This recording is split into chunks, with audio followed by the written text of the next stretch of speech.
Good evening, everybody. Welcome to episode 57 of Malt Magic. It is hotter than a pit fiend's arse crack in the UK, so we are all sweating like buggery tonight. So you'll have to forgive us as we get through this unusual summer heat and complain like the British do. But let's get on with a bit of D&D, as that's what we're all here for. We're here to have a bit of fun despite the heat. So my usual thank yous go out to Owlbear Radio, to Incarnate, to D&D Beyond, to Hero Forge, to Kassoon of 5e Magic Shop, who are those Patreon services that I use to get some extra little bits for the game, things like shops and DM tips and puzzle generators and various other little special goods you can get on there. And of course, for our music and ambience, we could not go without thanking Tabletop Audio and, more importantly, Battle Bards. We are affiliated with Battle Bards, and as such, we can offer you a cheeky discount on the same sound effects if you would like to get sound effects for your own game, or some of those backing tracks for your own game to make it more immersive. Head over to Battle Bards, register, use the code MaltMagic, get yourselves a nice cheeky discount. Please go check out the social media, posting all our updates on there, posting updates as to when we start streaming, any of funny memes that my characters come up with on a Monday about denying me roll 20 or denying me 20s and nat 20s and those sorts of things. I'm looking at you, Kirik. Payback is in store.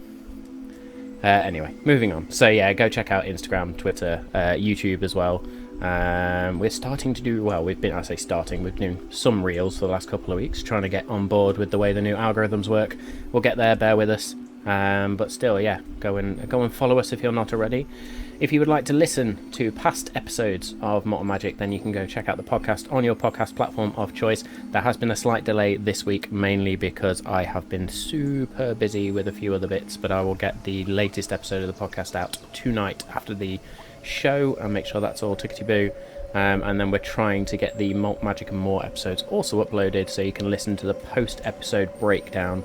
We're trying to get that so they appear in order on the podcast. We will get that done. Don't forget to check out the sister stream, or sister series, I'll call it, Tales of Tilnar, hosted by our very own Samal with his ragtag bunch of characters. I almost forgotten the name. It's the Lost Fathers Brigade, I believe, is the name of the group there. So that sort of gives you a clue for the sort of antics they get up to. And I think that's it for the shout-outs and thank yous and those sorts of things. The only other thing I have to remind all you lovely viewers of is our competition. So we are after those 50 followers. We're looking to get to that 50 follower mark on Twitch. When we hit that esteemed number, I will be running an NPC contest. Basically, I'll be picking one person from those 50 followers to create an NPC alongside me who will feature in our game. So if you want a little bit of yourself or your personality to interact with your favourite characters in the show, then don't miss out on that chance. Be sure to follow on Twitch, like and subscribe on YouTube and all those good things. And yeah, get yourself a chance to win. And I think that's it for the intro. It's hot. We're going to speak to other people now rather than just looking at my sweaty face. So there will be adult language, most certainly be adult humour. You have been warned. Let's...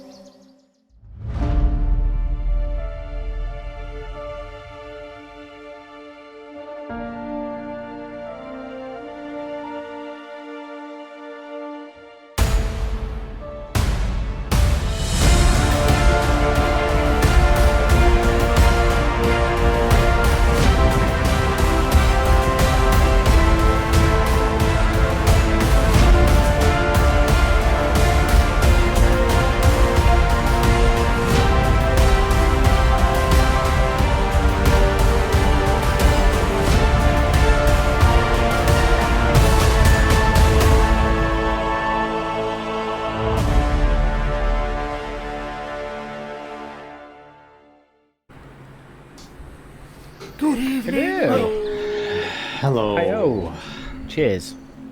I chilled my whiskey today. Yeah. Yeah. Mine's more rice than whiskey at this point. But I say that's not whiskey, by the way. I'm just pointing that out. All right. I'm not that. That's one way of hydrating, I guess. Yeah. So Hagrid single malt, you know.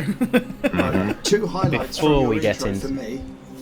Go on. Hotter than a pit fiend's ass crack. I'm definitely using that again in everyday life. And Also, when you instead of pick from our 50 followers, you nearly said pit our 50 followers against each other, and I automatically went like a Hunger Games type scenario. Well, we could do that. We should definitely do that. That should definitely be the thing that we do. We'll get all 50 followers on a stream to do a battle royale and see who comes out at the end. And 74 hours later, someone will win. Good stuff. So before we get into our usual antics and craziness, let's run down the lineup. I am Matt. I am the Dungeon Master. I play the psychic character of Bothrid and a couple of NPCs tonight. I am Danny, and I'm playing Ander Hornraven, your lovable human rogue bard, and I'm surprised you can't smell me from where you are. Lovely. I'm Samal. I play Kirik, Gravetusk the Cleric, and it is not lost to me the irony that we are meant to be in the cold mountains up north. That's a very valid point. I'm Dave. I play Dagon the Goliath fighter warlock. I am accustomed to the cold. I am not accustomed to this heat. Absolutely. So, no, we're not. We're British. So, yes, Smal's not British and he's not happy, so it's not just us. He's an honorary Brit at this point. Yeah, I mean, I came to the UK to escape the heat, and instead I just brought it with me. Oh, so it's your fault. It followed you, right? Cheers for that. Yeah, I was going to say, I think Samal complains about the heat more than I do, to be honest. Yeah, hate it. I hate it so much. Right, so last week we had an interesting session. We confused the remaining goblins of the warband and happened across a couple of captives within that camp. One dwarf and then seemingly elderly half-elf. The dwarf introducing himself as Remley Shield Smasher, and then there was Gindris, the half-elf, as well. And you sort of ventured on from there, having questioned them a little bit to get some more information out of them. Carried on along the mountain journey, got yourselves onto the main spine of mountains, if you like, that form the Shivering Spine, and very quickly discovered that the weather was getting progressively and more progressively worse. More progressively? Yeah. Anyway, getting worse, and to the point where it was costing you points of exhaustion. I think Ander was struggling a little bit in the cold, and Remley, with his knowledge of the mountain range, figured you were close enough to an old dwarven entrance into the mines that run along the spine or underneath the mountains. And you weren't alone when you found the door. There were a couple of, I will reveal now, ice trolls beset you, and you sort of had to figure out what to do. Dagon did his now usual trick of trying to parley with 3 ice trolls, having nothing to really bargain with, then entered into a fight. Remley and Gindris seemingly holding back, while you 4, including Bothrid, dealt with them.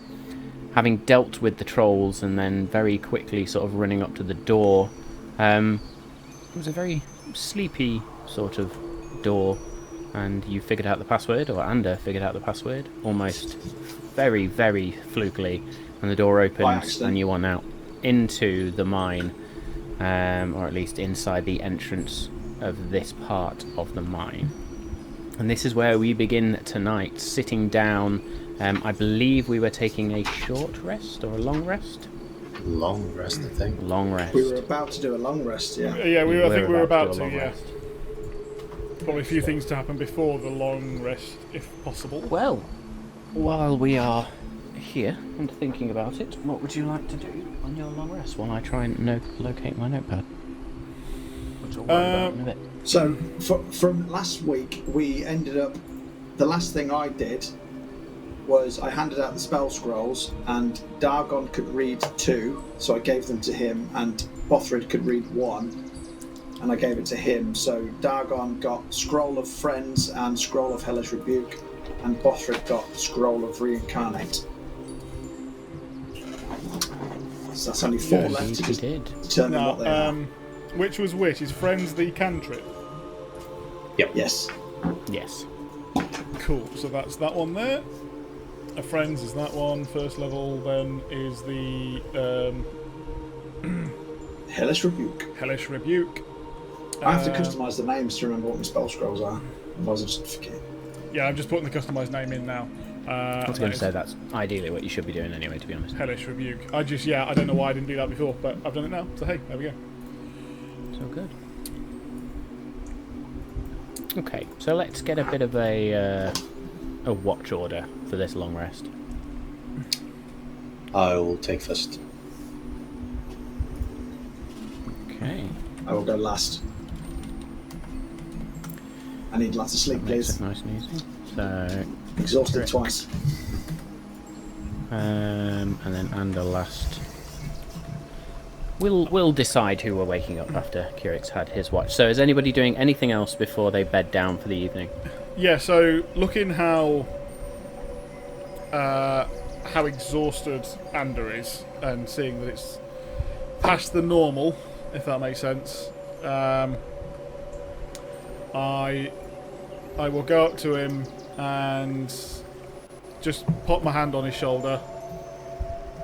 Hey, Ander, you're looking particularly knackered there, mate. And I will, in my head, whilst holding the sword in my other hand, say, "Hey, can you do something to help, Ander?" And I will use Greater Restoration to get rid of 1 level of his exhaustion. There you go. As it goes through me. And the sword, that radiant glow from the sword does sort of travel over your body, Ander, and you can feel the warmth of divine power wash over you as you are relieved of 1 point of exhaustion. Still tired, but not to the same point you were previously. Level 1's better than level 2. It is indeed. So in theory, once I've woke up and had breakfast, I'm good, aren't I? I'm golden. Assuming I wake up. Indeed. So we don't get ambushed in the night. I love the foreboding from Ander there, assuming I wake up and somebody doesn't stab me in my sleep. Here, Greater Restoration, stab. Oh, is that not how it works? I thought I needed to get it right deep. Oh dear. Okay, so anything else from anyone? Not from me, no. Okay. Are we lighting a campfire? Don't believe we have any woods to do so. It's a very Remley fair told point. us to be quiet as well, so if we've got to be quiet, we've probably got to be in the dark as well, I would assume. Yes. Maybe. Given what might be lurking in here. Okay. So no campfire, but a long rest. Okay, as the rest of the party, Gindris, all bed down, Kirik, you are sat looking out with your dark vision. Remley is also awake and watching. What are you doing?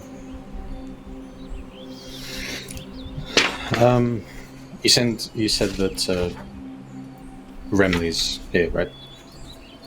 Remley's nearby. He wouldn't necessarily be right next to you, but he is certainly awake. I thought you would go to sleep. Soon. Have to make sure Gindris is well before I sleep. I see. What's the story between the two of you? Well, it's a long one, but the short version of he saved mine, and now mine serve him. We protect him.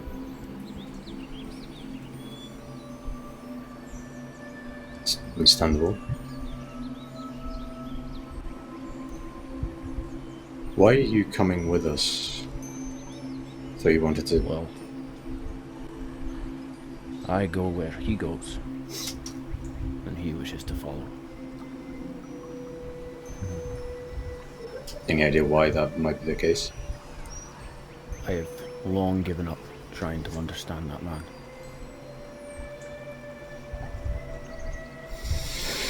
Yeah, probably wise. Still, where he needs me, I'll be there. And as such, where you need me, I'll be there. They don't call me Shield Smasher for nothing. I appreciate that. Well, you look like you can handle yourselves. The way you took those trolls apart back there. Yeah, well, they do quite well. Make me a perception check, please.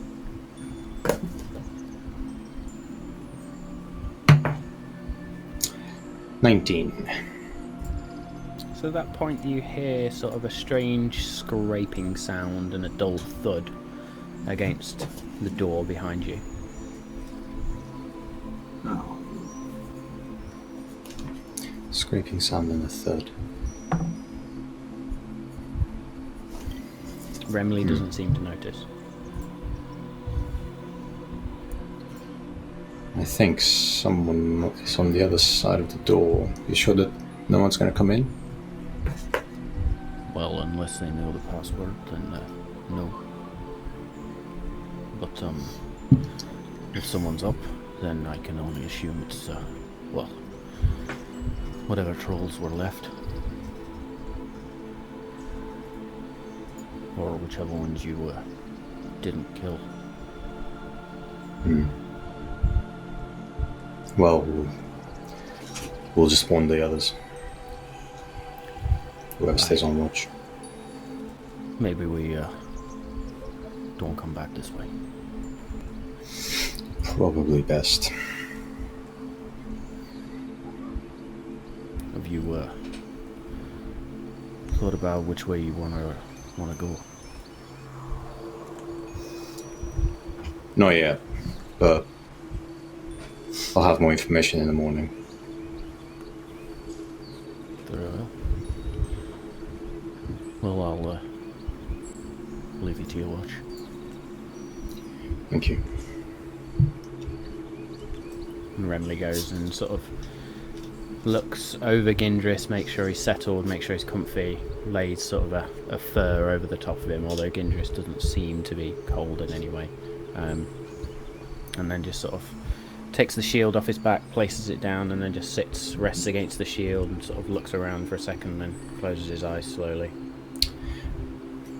Just by looking at them, does this seem like a family kind of connection, or like love, like relationship kind of thing, or is it just an Make honor? me an insight check, please. 26. Doesn't seem to be a romantic sort of relationship. Very much seems to be that honor bound, but you get the feeling from Remley that he does consider Gindris to be family. Cool. I will spend the rest of my watch particularly paying attention to whatever's coming, or trying to get through the door. And eventually I will wake up Dagon. Okay. So you're going to nudge Dagon awake? There are I heard some noises coming from the door, so it might be worth keeping an ear out. Alright. Yeah, alright. Also, Remley was with me for the beginning of the watch, so he might not be the best choice for a later watch, just so you should know. Alright.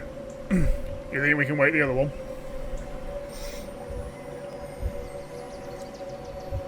I don't know. I'll do both, Red. Alright, get some sleep. Will do. I'll take my armor off and I'll sleep. Okay. Dagon, anything in particular on your watch? Yeah. So yeah, I'll listen to see if I can hear anything from the door.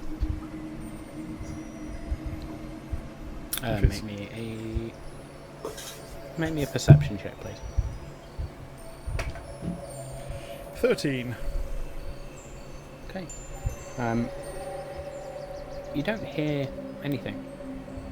You place your ear up against the door. In fact, the only thing you hear is what sounds like very gentle, deep breathing.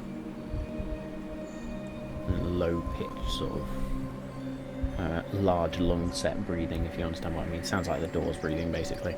Yeah. But as for noises on the other side, nothing. Cool. Thinking that he just heard the door as it spoke to us, I'll go and sit back down with the rest of them. I'll sit back down and I'll close my eyes and I will ask a simple question in a prayer. Is Shiverspire where we're meant to go? Is it for the prophecy or something else?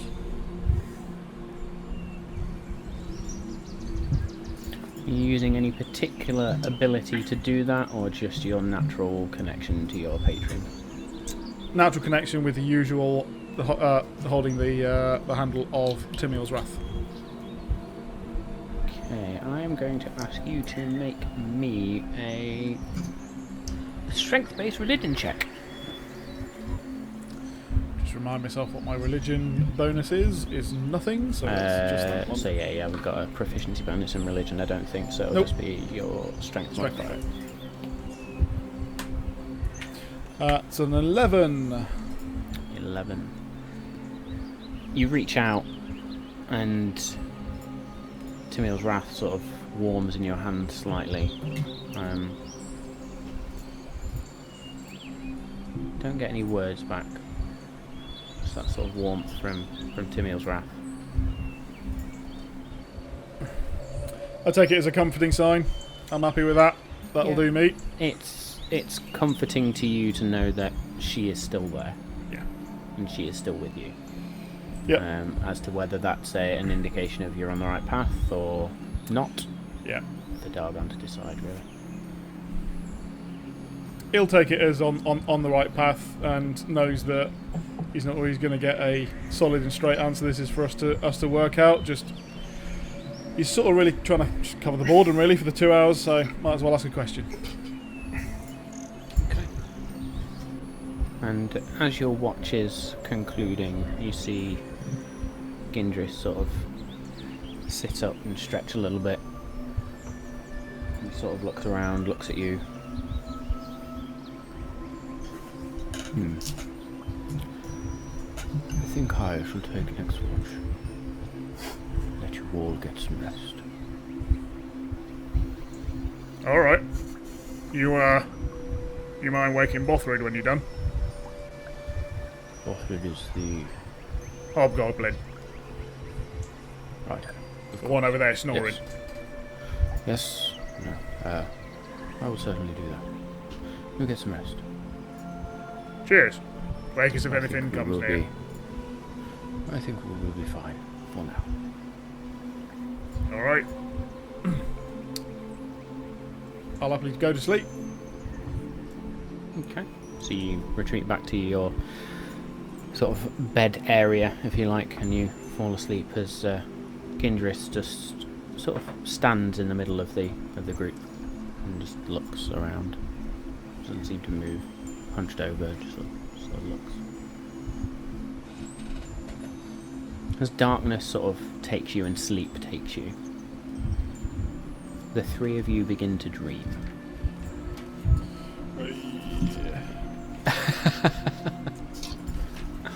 Hasn't happened in a while. It hasn't happened in a while. This time, it's a shared experience.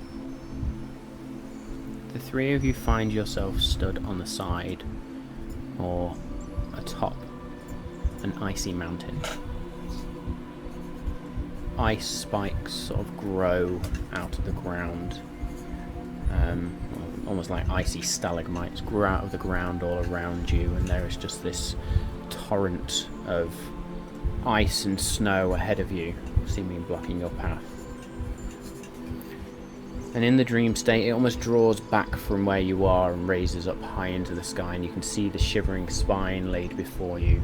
You can see what looks like the city of perhaps Mantinir down below, the ruins of Ixelion. And you head north and then northwest, almost like you're flying. And you zoom in to Shiverspire itself, and you see for the first time the keep and the city that once was. It is all but destroyed. The keep being the only thing that looks like it still stands. And you zoom in down into the keep, where you find a small hatch, and you almost pass through the hatch. And as you go down, down, down through layers of earth and dirt and ground, eventually you come to a chamber lit by purple fire. And in the centre of this room is a circle, a spell circle of sorts, that pulses. And in the centre of that circle, an orb of energy just roils, almost bound.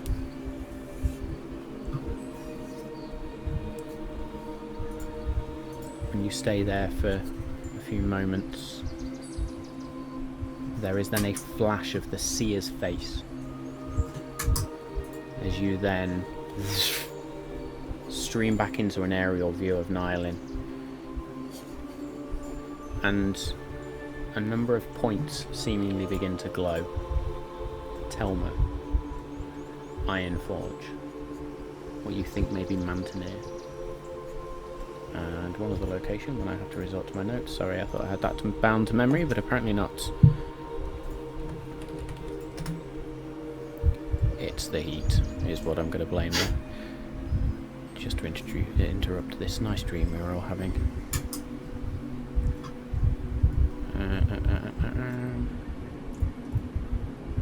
Come on. Ah, yes, sorry. So you see Telma light up, Ironforge light up, almost glow, Mantinir, and then Deluin.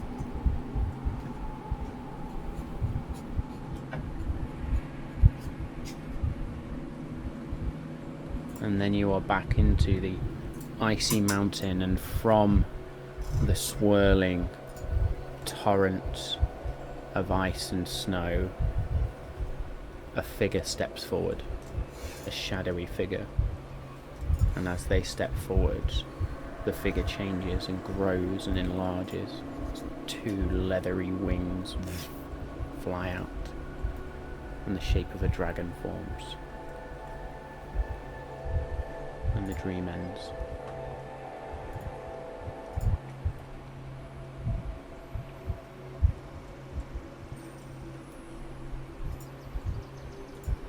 At some point, Bothrid gently nudges and nudges you awake. Under, wake up, you dreaming. Dragon. What dragon? Where? What? Dragon? Sorry, Bothrid, I was having a dream. Is it my turn? Dragons down here.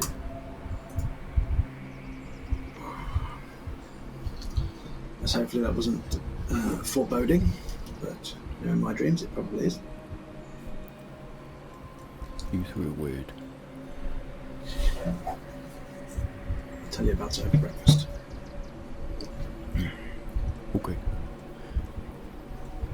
You not cold no more? Am I cold? I'm wrapped up in It furs is like a baby. Yeah, so in your furs, it's not that icy cold, it's not that biting cold. It is still cool here, but not enough to really bother you while you're wearing your furs and stuff. Don't get me wrong, Bothrid, it's a little bit chilly, but I'm not half as affected as I was above the surface. Yes, seems a little warmer in here. Anything to report on the watch? No. The tall man, Ginder, whatever his name is, he woke me gently and said all was fine. And said he was going for a walk. Go for a walk? Yes. By himself?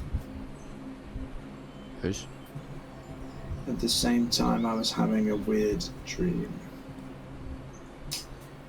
Seems legit. Wait. Okay, nothing strange about that. You had your dream while I was watching too. In fact, I think all three of you were having dream. Oh, that makes it worse. Okay. We have a lot to talk about over breakfast, and it seems, Bothrid. You get some rest. I'll wait up for Bothrid just wander looks a out. little bit like, okay, sure. And Bothrid just wanders over there and then sort of rolls back over and...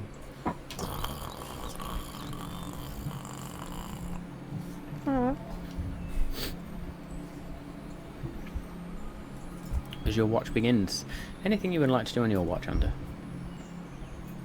Well, considering we can't light a fire and I can't see in the dark, can't really do too much other than listen and hope for the best.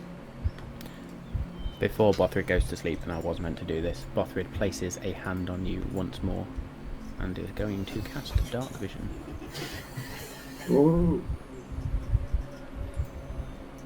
In that You're case, gonna then, get Dark Vision for 8 hours, up to 60 feet. in that case, whilst keeping an eye out for Gindris to return and keeping a bit of an ear out, I want to try and determine what these other 3 vials are. Can I do that on my watch, or should I do that over breakfast? Entirely up to you. I will have to I'll rescue my notepad, which I think is behind me. I think I want to, because I think I'm going to need them today. Please hold, caller. Actually, Talk amongst yourselves. dark vision is you can see like a dog, basically, isn't it? Black and white. Bearing in mind Yeah, you've you got can- proficiency in herbalism, you'd still be able to potentially work stuff out. We'll see. All right then. I was going to say, because if it's like this is a blue vial, I'm going to have to get it anyway, so let's just use the opportunity now. Talk amongst yourselves. Okay. In the meantime, I'll keep an ear out. I mean, you could also say that maybe you are aware of the fact that I have a hooded lantern, and you are aware of that, could get it out my bag of holding, and use that. A hooded lantern points in one direction as well. So, That's definitely not fourth wall. Yes, that's a good idea. I've got dark vision now. Like a scene from Wizard of Oz, that was the man behind the curtain. If push comes to shove, I could always having a bit of a light bulb moment, get Dargon's hooded lantern out of his bag, and use that as basically a torch. So I've got a tinder box. Gonna go digging in your friend's bag, and And if he's got a bag of holding, and I'm thinking about what I want, I'll be able to get it easy enough, won't I? yeah. Be able to get it, and the reason why you haven't seen it in a very long while, but I wouldn't have got rid of it, is the fact that I have a sword that lights up every time I fucking touch it. So, haven't really brought it out every now and then. So basically, I'm going to steal his box. I'm going to liberate him from his lantern. Oh, the bag of holding is going to be so much lighter now. so you do withdraw this hooded lantern.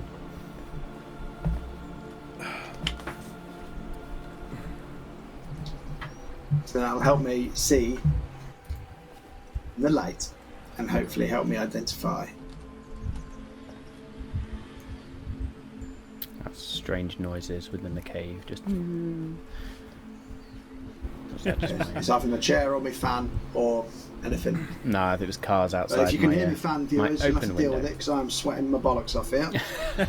Yeah, we ain't think turning that's the fans case off. for All 4 of us have them everyone. on, yeah.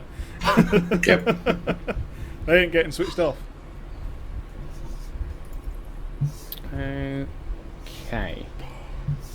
So, you are looking at the remaining 3 vials? Yes, please. 3 left. Okay. You have got 3 left. Whilst sort of keeping half an ear out, make me a... Ooh, let me just think.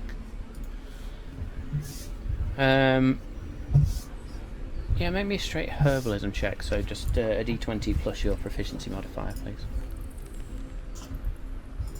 That's 4, so I'm just pressing something with +4 on it. That's fine. 16. 16.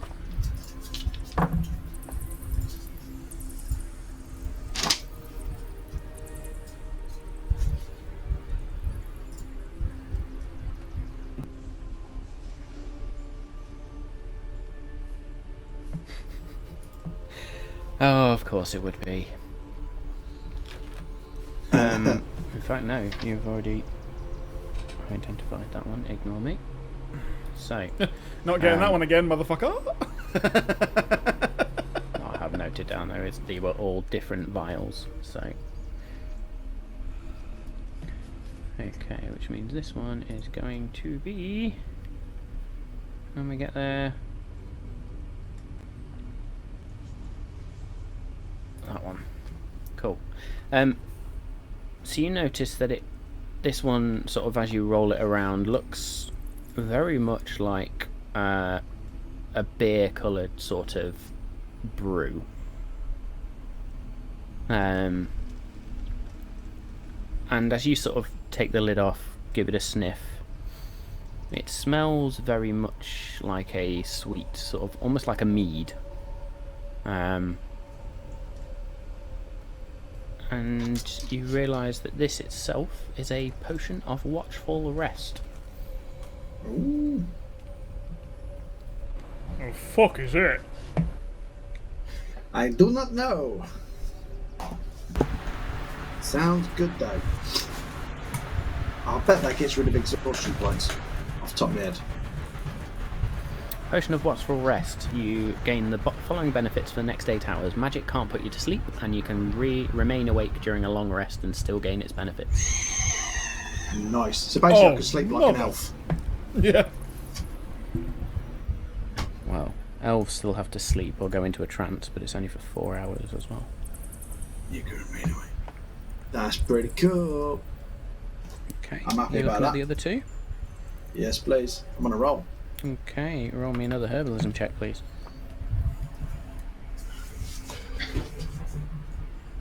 22. 22.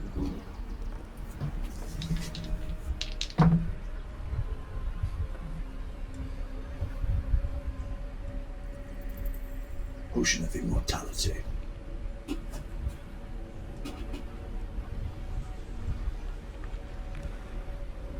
I'll take a potion of air Long conditioning list. at this point.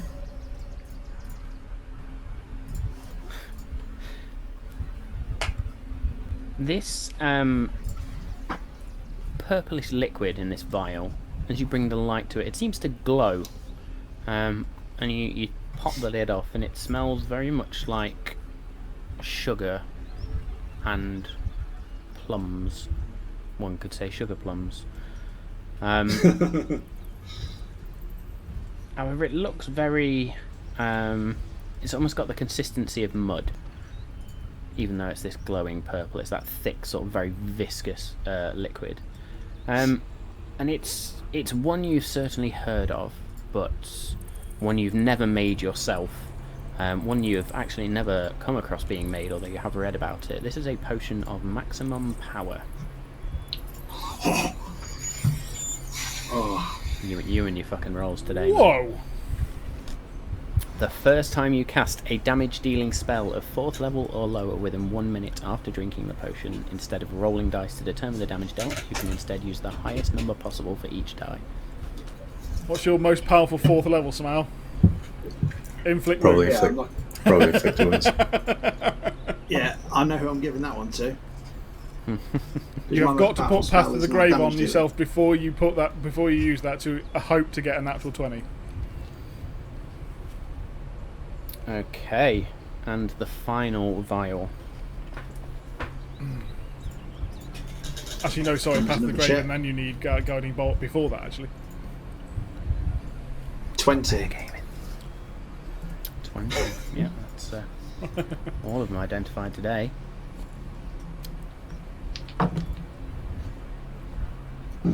That's a cool potion.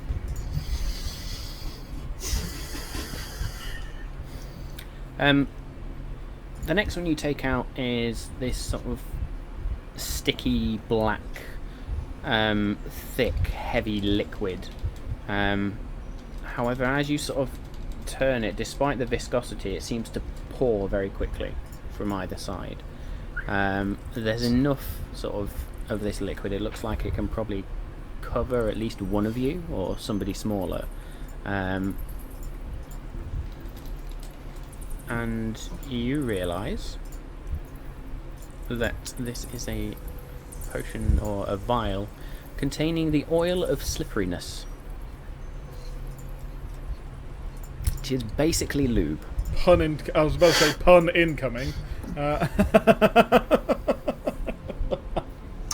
Wow. So this oil can cover a medium or smaller creature along with the equipment it's wearing and carrying. Applying the oil takes 10 minutes. The affected creature then gains the effect of a freedom of movement spell for 8 hours. Alternatively, the oil can be poured on the ground as an action where it covers a 10-foot square, duplicating the effect of the grease spell in that area for 8 hours. So it's essentially, it's like covering myself in baby oil and wrestling with people. Absolutely. All right. Can't be grappled or restrained. It's pretty good. You've got to know you're Well, going up well. against some creatures that are going to do that. But then that's awesome. Yeah. Okay. As you finish identifying these sort of 3 vials and very content with the 3 vials that you've just undertaken, or sort of uncovered rather, damn you and your rolls, Gindris seems to just sort of come back out of the shadows, just sort of humming to himself. Ah, Where have you been? We're supposed to stick together. I just went for a walk. Remley seems quite nervous about these mines. What happens if something would happen to you? Remley is nervous about a good many things. Go on then, what did you see? Very little. The way to the left is blocked. The way to the right seems to go on a distance. Find anything good? Clues, gems? Depends on your definition of well, no gems. That would have been a nice find, wouldn't it? A nice gem. We all like a nice gem. Yes. No. Yes, we Instead, there were empty suits of armor and the odd skeleton. Oh. Quite bizarrely, the skeleton seemed to have strange holes in the skull. Which is a little bit concerning, is it not? Yeah, and you're unusually calm. Well, it does not do one well to worry about things.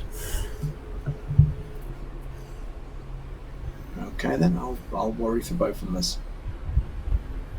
Fine idea, that saves me time to think.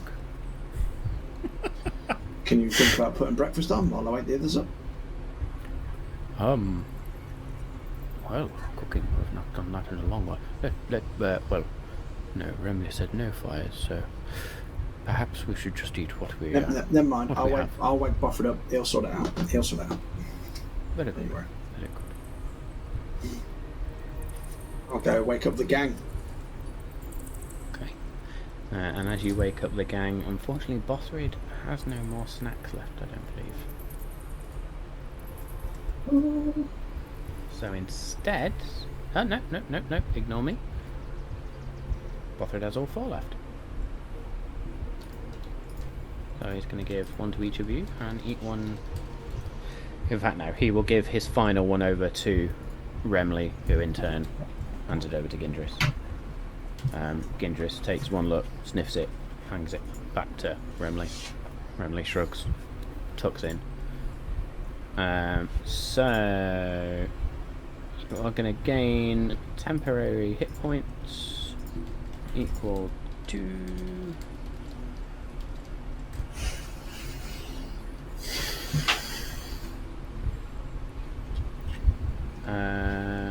4. 4 temporary hit points. I'll take it. Who is that, sorry? All you 3 and Renly.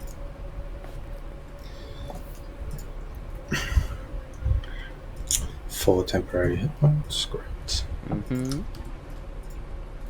So now I've eaten and I've rested. Am I no longer exhausted, please? Are no longer exhausted. Yeah.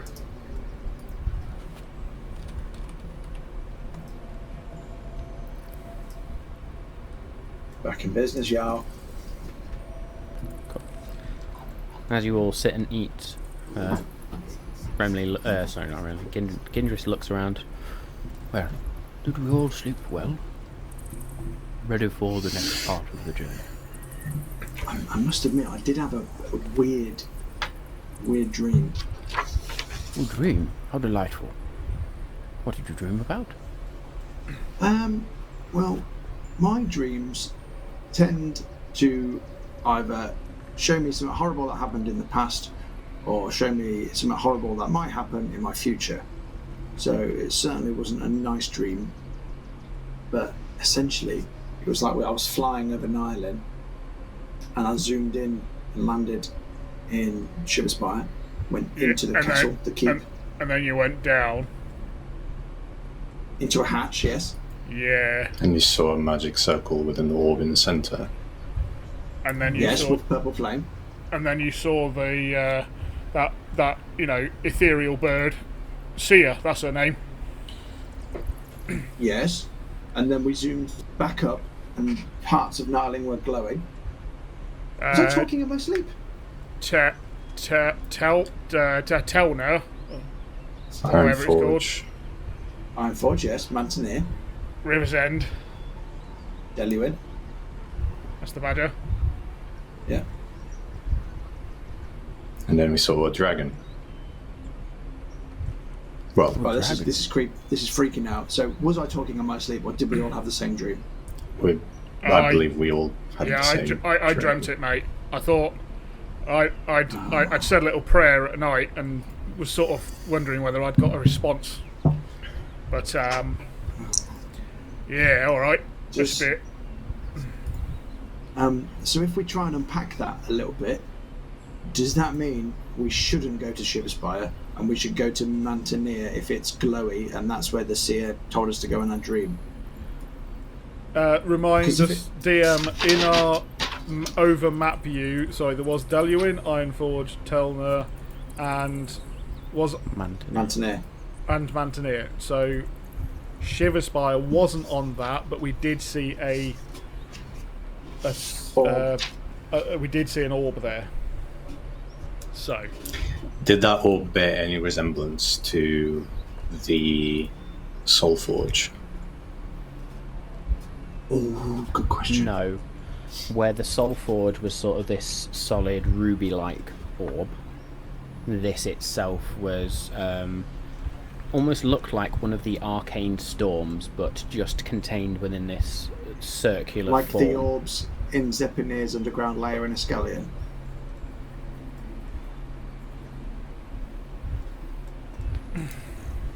No, not the orbs you are thinking of. Not the orbs from the puzzle. This, like one of the wild magic storms that have occurred.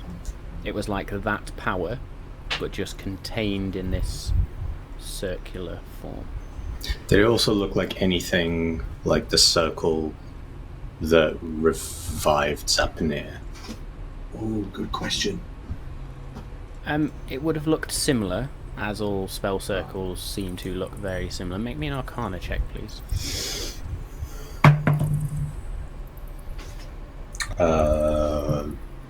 What's my bonus on that? 14. 14. Difficult for you to really say, thinking back into this dream, what that circle might have been.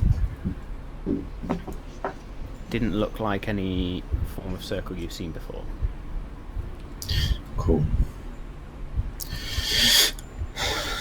I think since we are here, we might as well just press on, because I feel like we're getting close to something, and whatever that is, well, the temperature's going down, and we know what makes that happen. And if there is some sort of wild magic storm origin point, then I am fairly sure that can be weaponized. So we might as well just have a look at that and see what we can do with it or about it, or yeah. And then I think we can try and go for Mountaineer. Yeah.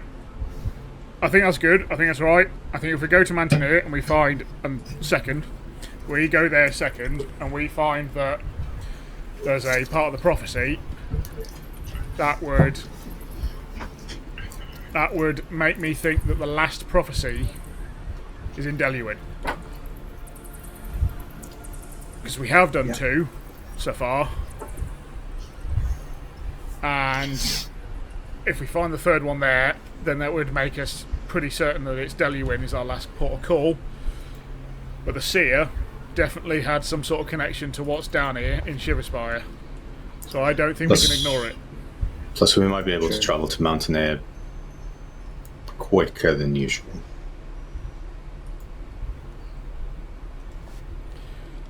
Alright. No idea what you mean. I'll take your word for it. Yeah.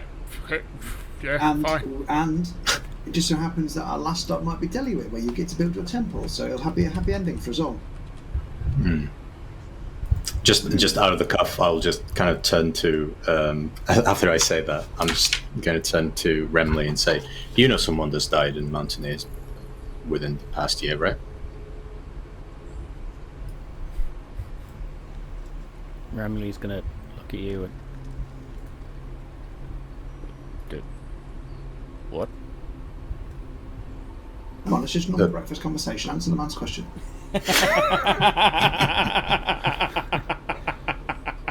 Someone that's died. So I switch accents even. Remind myself of the accent. Someone that's died in Mountain. Why would I know such a thing? I don't know, I was just wondering. Seem to be making some assumptions. I've known many people to have died in Mountaineer. Who knows? I've not been there in some time. Right, we'll talk later. And Remley's going to look at Gindris just go. Just to change tack to this conversation a little bit, because it's not that it's not going well. I just thought, wrestle it back. While I was on watch, I did take the time to determine what my 3 mystery vials were, and I think one of them might be of use to you, Kirik. And I'll present the purpley, glowy one. Once I use this wisely, for one of your powerful spells, it'll allow you to deal maximum damage. I feel like we might need this. Oh yeah, that is incredible. Thank you. What's it called? How many hours Potion of maximum power? Thank you. Unlimited hours? Power. Sorry, what? If Bufford gave me dark vision for 8 hours, and I did a 2-hour watch, so I've got 6 hours left. You got 6 hours of dark vision left. Nice.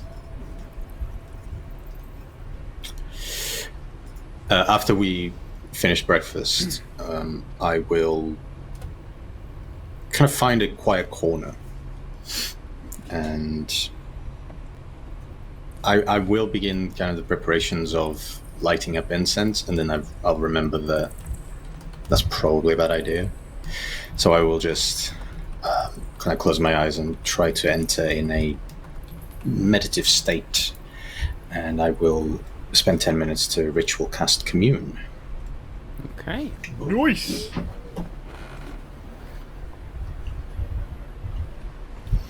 What would you like to do with your commune spell? I'm going to ask my first question, which is, does Zapanir know we're here?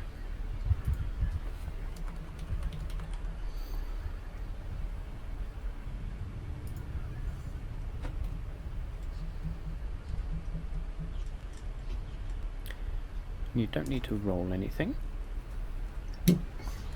As in your mind's eye, that white mask appears sort of before you. No, I do not believe she does. Not yet, at least. Great. Are the Duergar working for her? And again, she sort of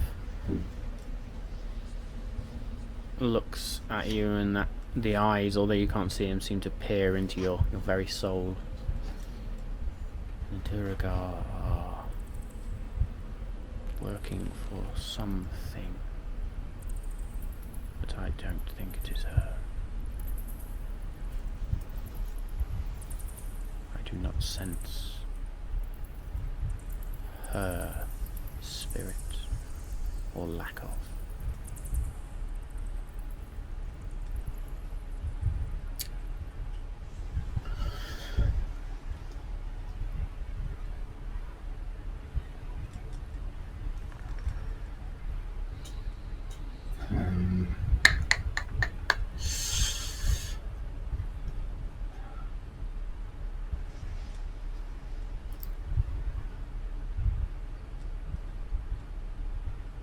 Is what rests in Shiverspire under the ground that we saw in the dream, is that something that whoever controls the Eladrin wants? And you can see behind the mask what looks like the cheeks just raise. You can get the impression there is a smile. Yes, Keurig. Yes.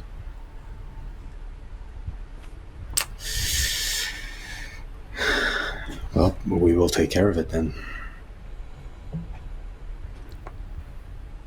And the head with the mask sort of bows and dissolves from your mind's eye. Embellished a little bit on that spell, but why not? I will then get up and turn around to my companions, and I will say, well, I have some good news and got some probably less good news coming from her. Her? Yes. Secrets. Lots of secrets you all have. Most intriguing. Well, I'm sure everyone has secrets here. Well, yes, that is very, very... Boom! Shade. Thrown right over there. Zapanir does not know we're here. At least not yet. Good. He's unaware. However, the Duergar are not working with her. So they are either working on their own, or perhaps, as Remley said, that like there were monsters that came with the Duergar, didn't he? Like yesterday? Yeah. Yes. He said something like that. So they're either working for themselves or for someone or something. All for the orb. And related to the orb, that is apparently something that whoever is behind everything wants, including whoever was behind the Eladrin. Oh. It's a fucking weapon, isn't it? So whilst our visit here isn't going to be related to the prophecy, there might still be fruitless to carry on. Yeah, well, he wanted that God. sword from one of the kingdoms. He wants this power source from energy bubble weapon explodey thing spell. I don't know what it is. He wants that from this other kingdom. So, what combines it all together must be in the Black City. Or is it something like power from up here, sword from down there, throne from over there? You know. Well, whatever it is in the Black City, might be something they already have. So yeah, which remind me, we didn't pick up that sword, or did we? Nope, we left it. That was fucking magic. No, but it was inside an anti-magic field, so we left it as we found it. So if they couldn't find it before, they wouldn't be able to find it again. Okay. Fingers crossed. Maybe we do need to have someone check up on it, though.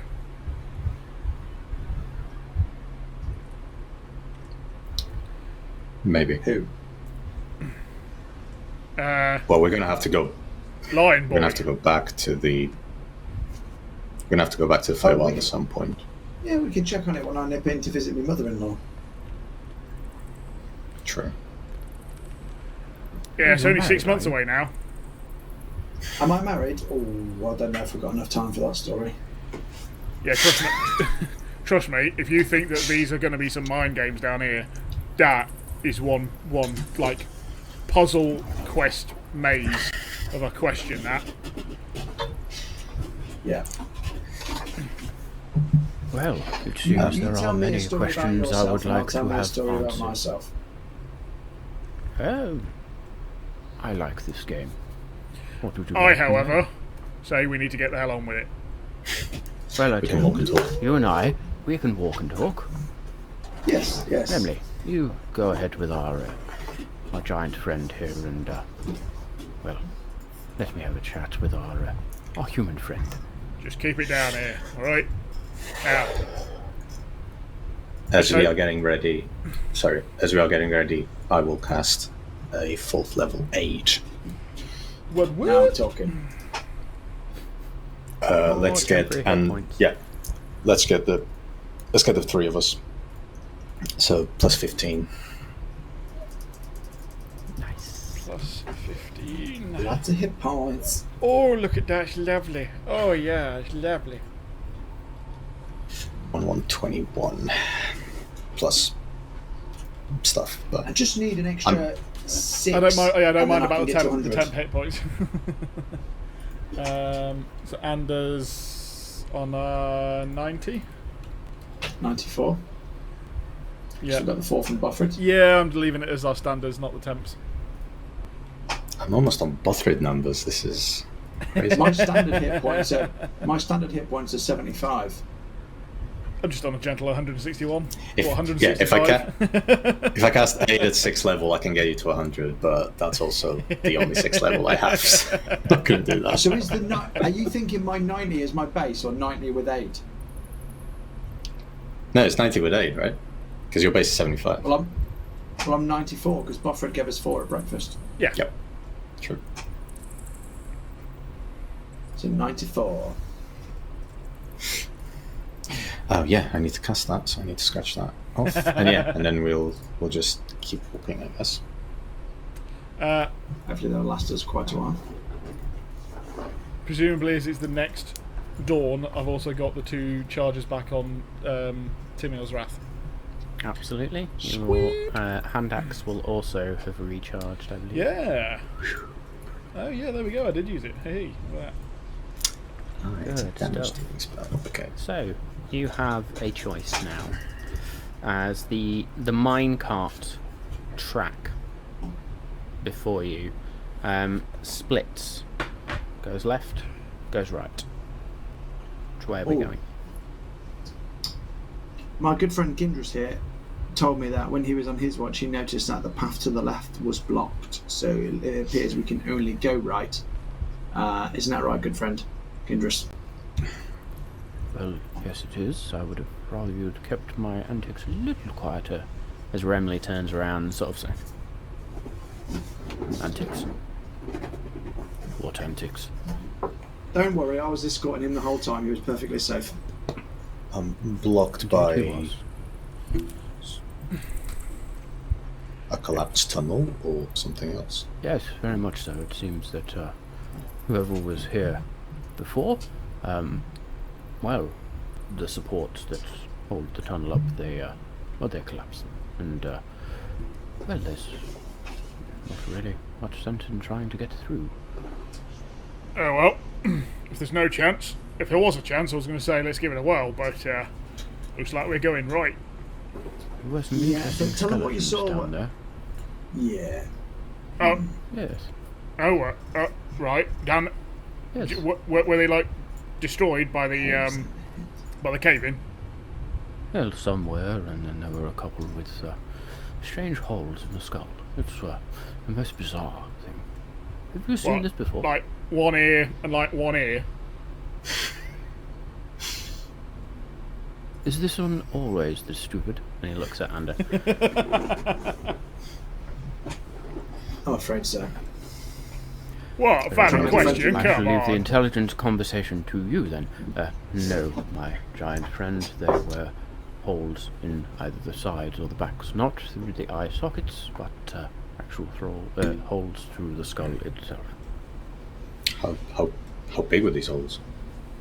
Well, probably an inch, maybe more. Alright, so not like someone's got a big hammer and smacked him on the head like I used to do. Not like I that. suppose that depends on your definition of a big hammer. We are all About different that sizes, big, don't you forget. you know, and Oh, no. Much smaller than that. Much smaller. Alright. How far away were the skeletons from where we are now? Oh, probably what? 70 feet, would you say, up the left tunnel? Ander? Yes, that's about right. When I was escorting you, that's what it seemed to me. Make Be me quite a interesting. deception check with advantage, please. I'll roll insight on that. No, it's not that. With advantage. I can't roll lower than a 21, can I? It's 21. Fuck's sake. Everybody believes passive you. insight. Passive insight 19. So yeah. Yeah, Remley is still suspicious, but lets it pass. I got a full-on 10. I know exactly everything that he says, whether it's truth or lies. I'd quite like to check on that if that is okay with everyone. Yeah, do you want us to wait here? Yeah, can do, or you can come with me. It's up to you. Well, it's Well, only some 70 of us feet, are so it's staying right down the here. corridor. Yes, if some of us are staying here, I shall stay here. I don't like to wander where I've been twice, not in quick succession. I'll come with you, Garrett. I'll stay and chat to my new mate. Yeah, we won't be long. Good stuff. Fantastic. What could Remley, go are you wrong? staying? Let's split up. Remley That'll looks go, around eh? the group. Where you are, I stay. Very well. Okay, we will see you back here in what, 10, 15 minutes? 10 minutes Ah. should be fine. Yeah. 10 minutes, fantastic. So, Ander, tell me all about these wives. Well, I was hoping you might go first and tell me a little something about yours. I feel like I've been sharing this whole time, and I'd rather get to know you a bit first. My good listener. I suppose that's only fair. And what would you like to know? There are many things. Well, I think what I really want to know is how you ended up becoming a wanderer, I suppose. What led you to this nomadic type life? Well, one could say I have always been something of a wanderer. Once I was a protector of sorts, and well, now I like to roam and explore. And understand the world a protector around me. of people, or like of a realm, a castle, a clan, a library. One could say all of the above.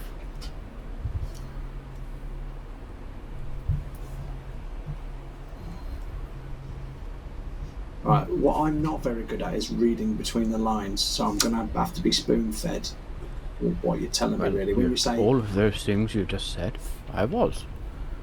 So you was a protector of people, Nyland. of a keep, of a family, of a clan, all of those things I was. One could say, I suppose I still am, in some ways.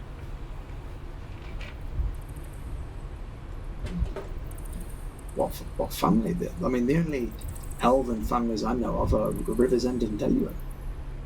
Well, you make some assumptions that I said elves. Sorry, I didn't mean to No. make any assumptions there. It is most easily done. Especially by, you humans. You are fascinating. Yeah. Well, surely... Did you... Sorry, I might be prying a bit here, but... Assuming you must... Did you not know your human mother and or father? I knew both my mother and father. So, surely you've been around humans before? Oh yes, many times.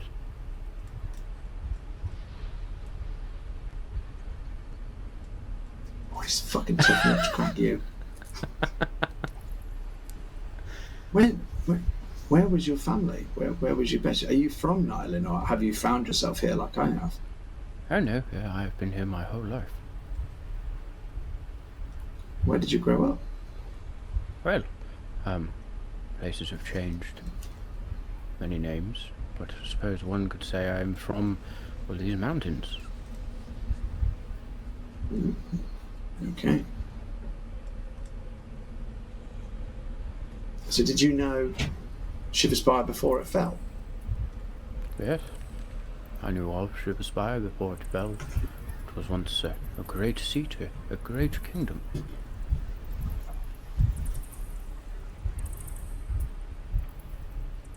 So, if you as you seem like quite a mild-mannered type individual, as a protector, was that, I'm assuming, by magical means, or are you a gifted or warrior and that you are in disguise? I have my talents. Perhaps when once we know each other some more, better, perhaps I shall tell you more of those talents. Yeah. At this point, Remley's sort of getting twitchy, and Remley's sort of, I think that's enough questioning for today. Okay. I think we were just getting to the swing of things. Yes, well, Remley here is always one for caution. Still, any other particular questions? Anything burning?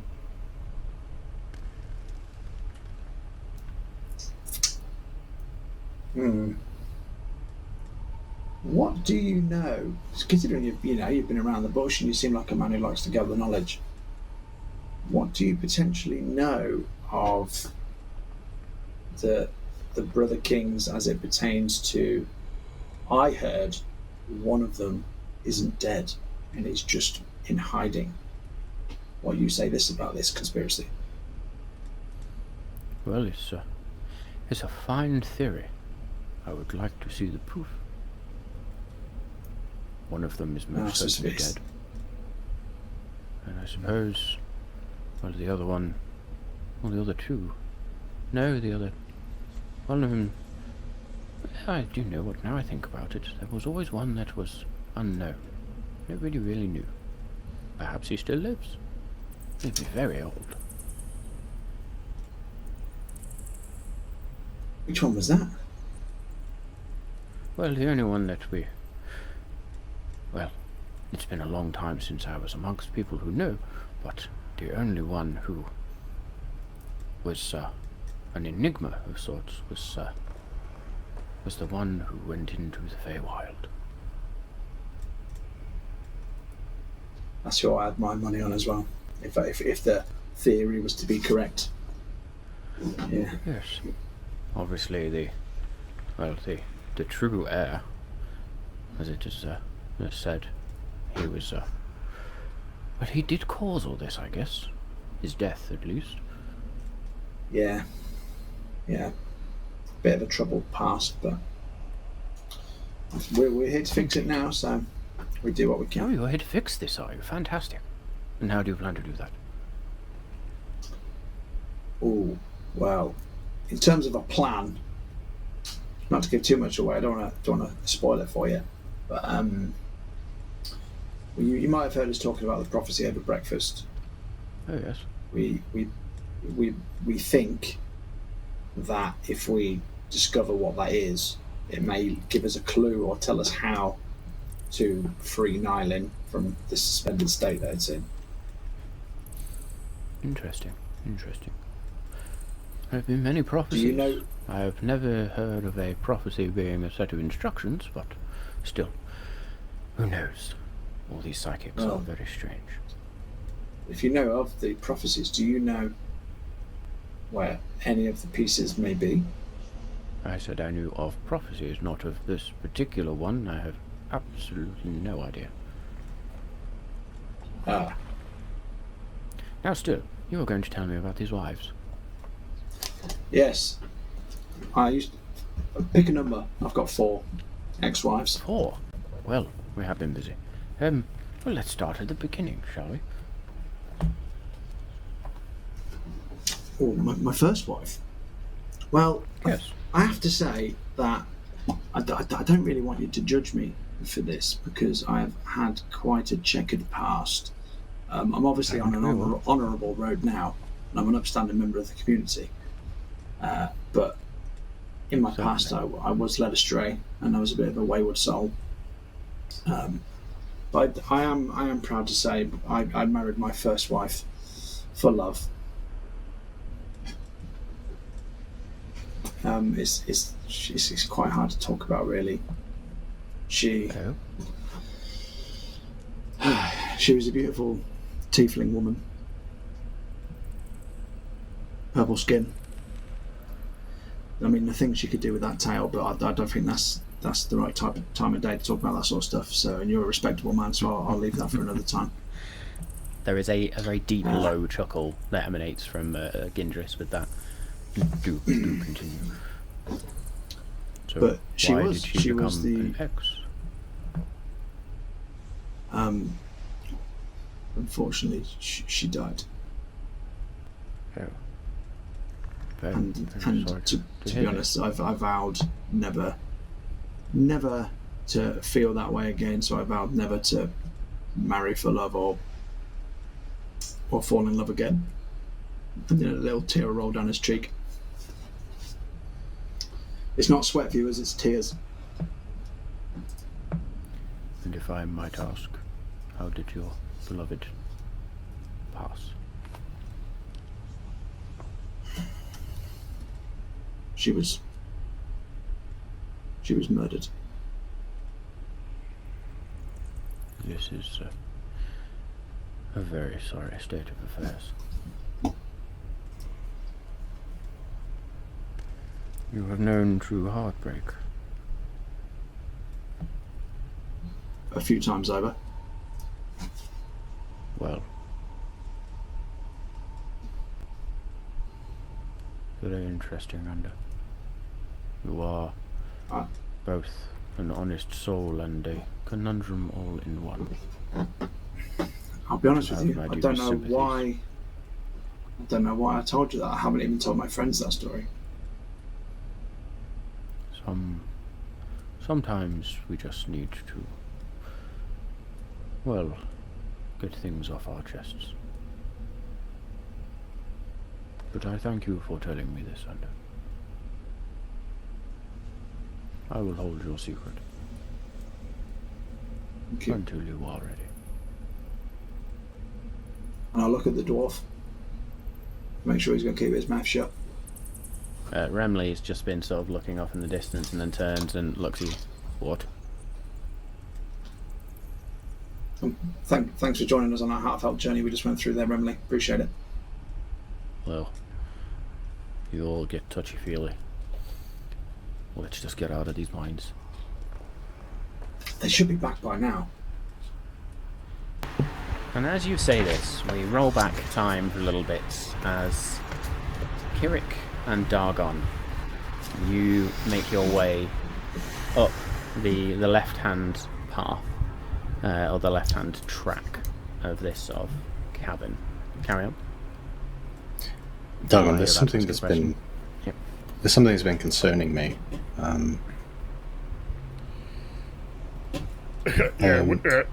Which thing on the list, mate? I'm just wondering what happened to Anders' first wife.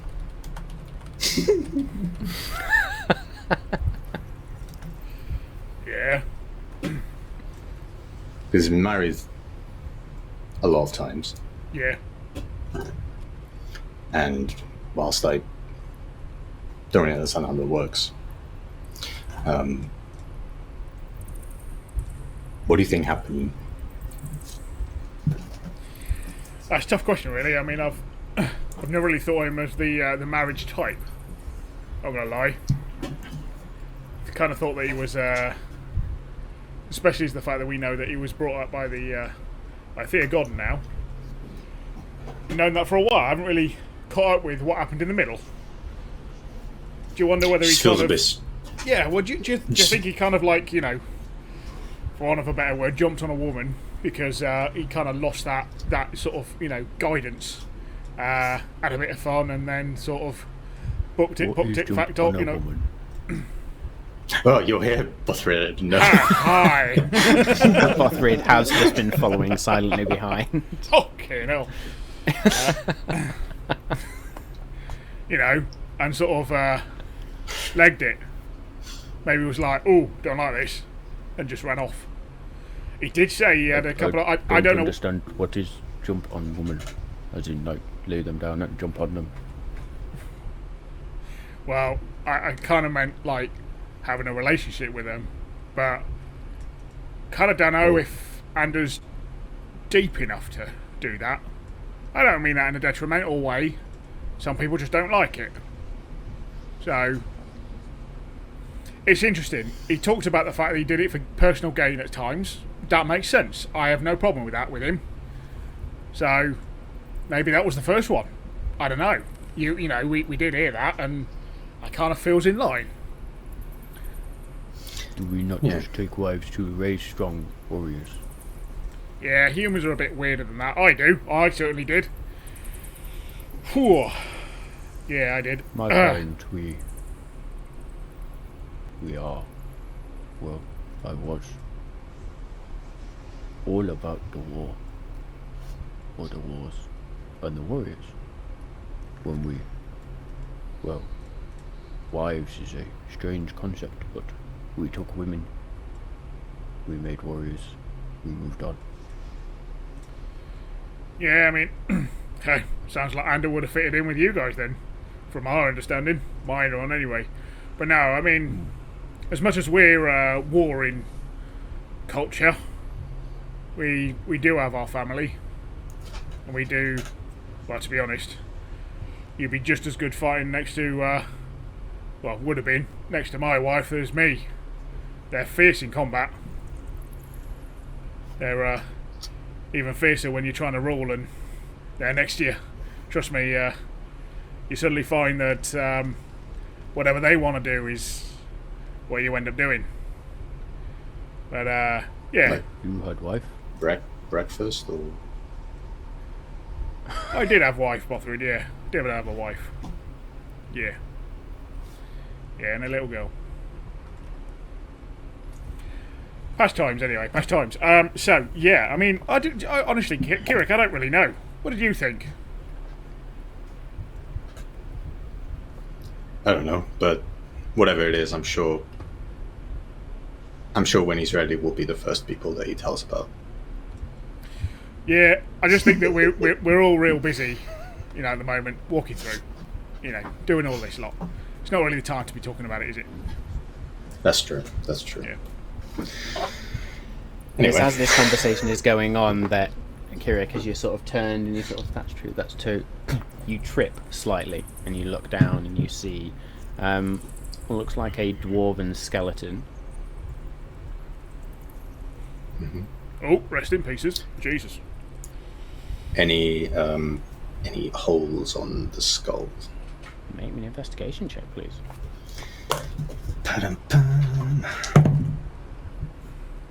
15, that is, I believe. Let me just double check. Yeah, 15.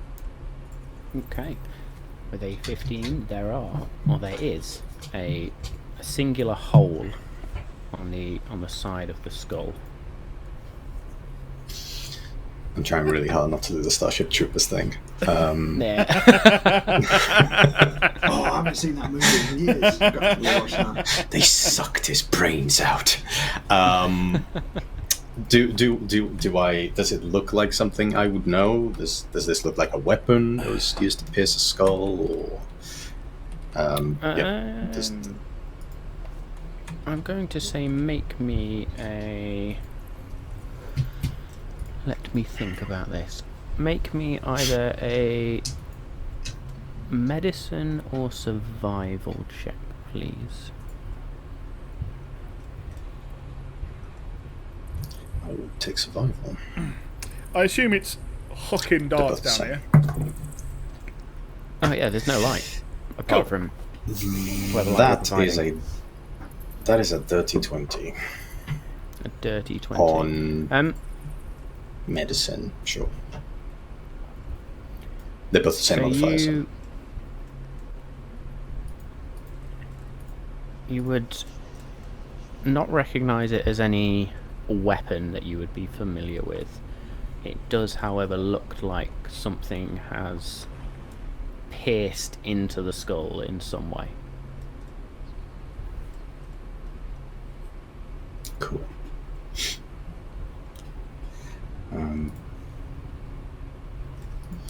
Well, this is slightly disconcerting. Yeah. It looks like a spear did it or Still something. holding the skull? Yeah, it would be. Okay. Carry on. I should have really packed Speak with Dead. I didn't. Yeah, it looks like a kind of spear or something, doesn't it? Something like that. It doesn't look like a weapon, did it? But I don't know of anything natural that would, do I know of anything natural that would do it? I mean, I've seen ice spikes do some nasty damage. And the great thing with them is they actually they go away. However, looking around, not entirely sure where that had come from. So yeah, they're more of a outside sort of danger. True. Kirik, as you are holding this skull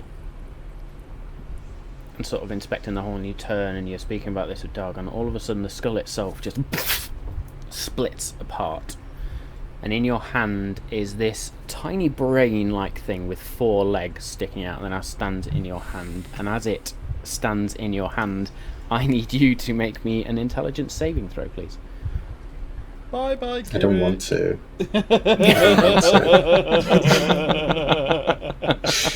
Last time I did an intelligence saving throw, I got feeble-minded. Oh, good. Okay. We might be okay. That's a 17. Oh, A 17.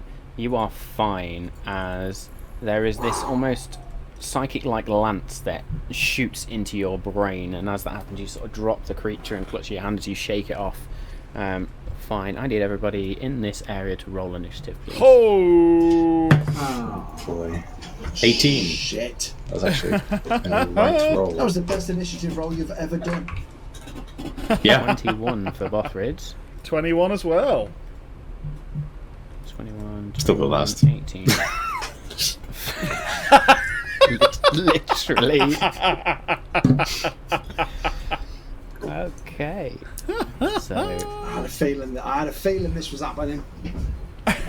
Oh yeah. This was definitely what it was. But Oh, has Bothrid got a higher dex, by the way? yes, Bothrid has got a higher dex. Yeah, thought he did. So I was just going to go in alphabetical order anyway, but yeah, Bothrid. Yeah. So Bothrid, seeing this, is going to look and sort of. What do we stub it? Oh, that's going to be Bothrid's go. Dargon. That'll be.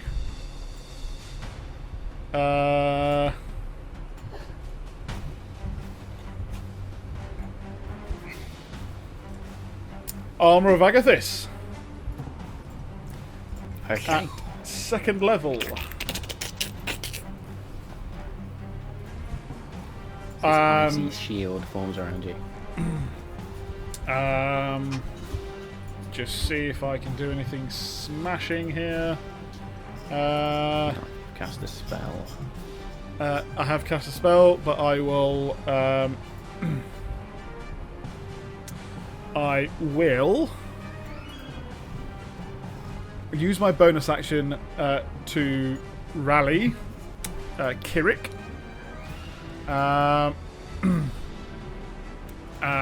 I'm going to say that just seeing me light up with Armor of Agathis and me going, watch it, does enough for that, and you will get temporary HP equal to not that. All the temp HP tonight.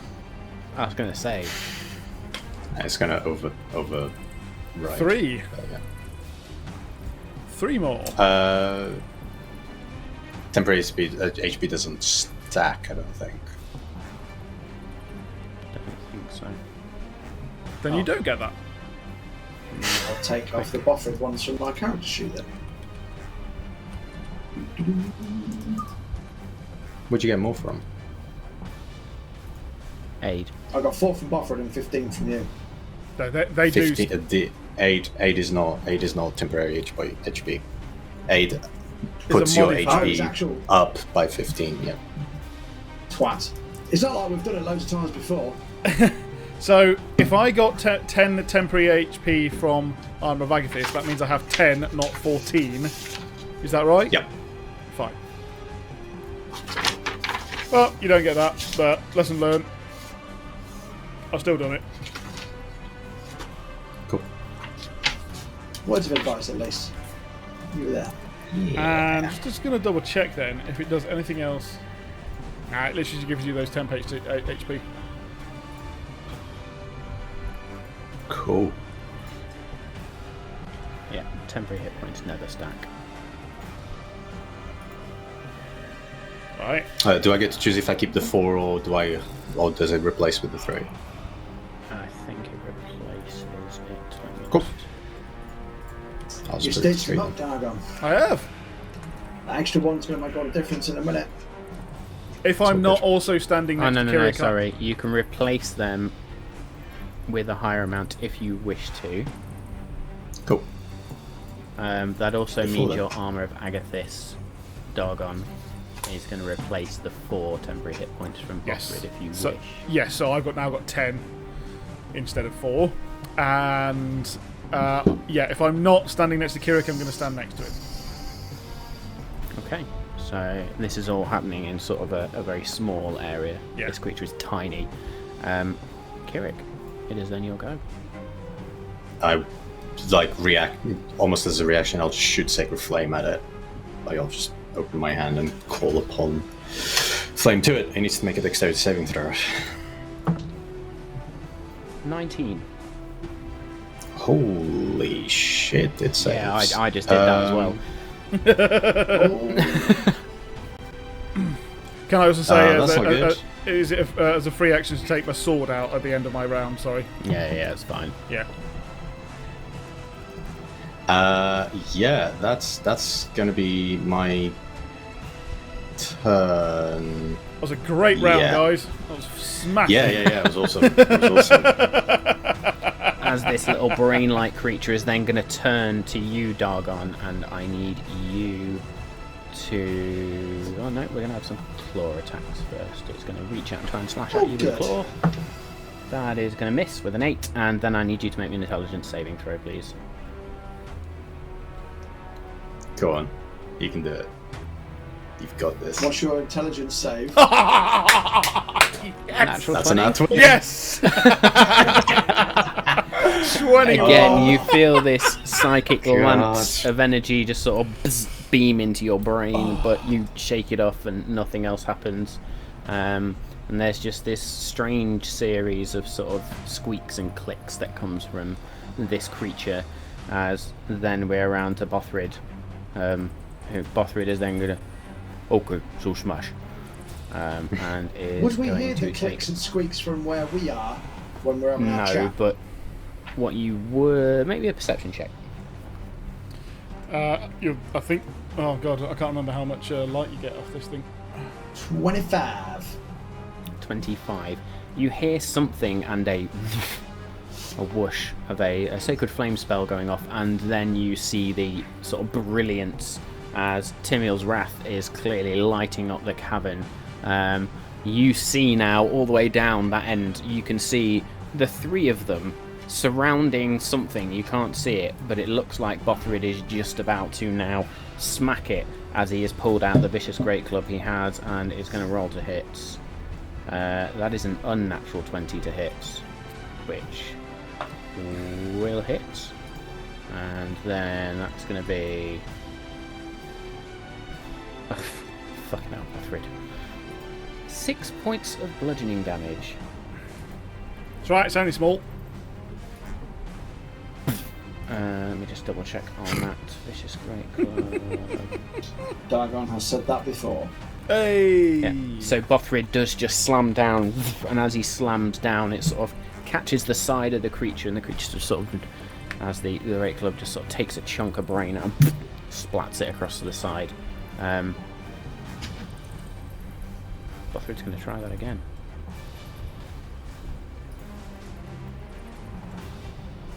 .22 to hit.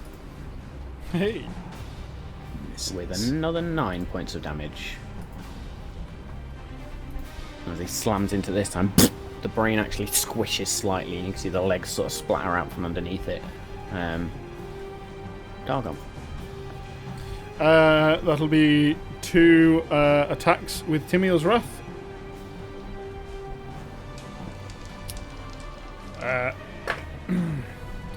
So a 23 Yeah. and a 24 in the second one. Damage roll first. And this is 2 weapon. You mean two-handed? That's the badger. Just testing to make sure you're listening. He's got the sword between his feet and he's going for it. Oh my god, where the hell's the other one? There we go.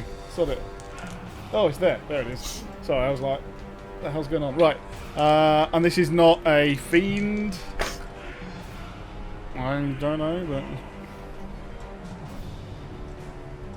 but... that is 25 points of slashing damage total for both of them. How much damage is the first? Yeah. 17. 17, yeah. So with your first strike, you actually just sort of skewer this brain type thing, and it just sort of stops moving, sort of stops wriggling on the end of the sword as you withdraw the sword. Okay. Anything else you wish to do on your turn? No, just my second swipe. Just make sure it's fucking dead. Okay. You do just sort of then pull out the sword and just flat blade it. Pat it. Thank you, chat, for that one.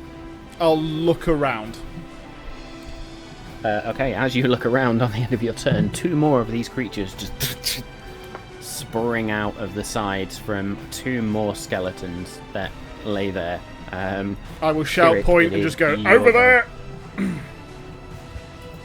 Kirik's your go. How many skeletons are here? There were 3 in total. Right. Okay. I'm going to do it. So bonus action, I'm going to cast Sanctuary on myself. And then I am going to throw a Toll the Dead on one of these creatures. Okay. So that's a Wisdom saving throw. 14. That fails. So it hasn't been damaged yet, so it's going to be a D8. 3D plus 5, which is... Wow. 16, 24, 22 points of... No, 27 points of necrotic damage. That one's dead. As you literally turn and... the brain just shrivels up and dusts away. Nice. Anything else? And I will, look towards Ander. I assume I can see him with the light. Yeah, because it's like 120 foot of light or something. Yeah, it's 120 foot worth. And I'll say, this is probably a bad idea. And yeah, that's my turn. Okay. As the second one is then going to... Oh, sorry, the third, as the second one's dead. The final one out of these 3 skeletons around is going to turn, look at Dargon once more. Or this one's going to look at Dargon and going to turn to... that's going to miss with a claw attack. Intelligence saving throw, please. So make it 2 for 2. 10. Oh no. You are See going to ya. take... Quite a lot. Shit, that was on the floor. If it's a I'll one, find it that counts. one great. You are going to take 11 points of psychic damage. Does that come out of my temp HP? It should still do. And that wasn't a melee attack, was it? Nope. The melee attack missed. Okay, I'm just double checking what this does. What's your intelligence score? Oh, boy. shite, it's 12. Oh boy.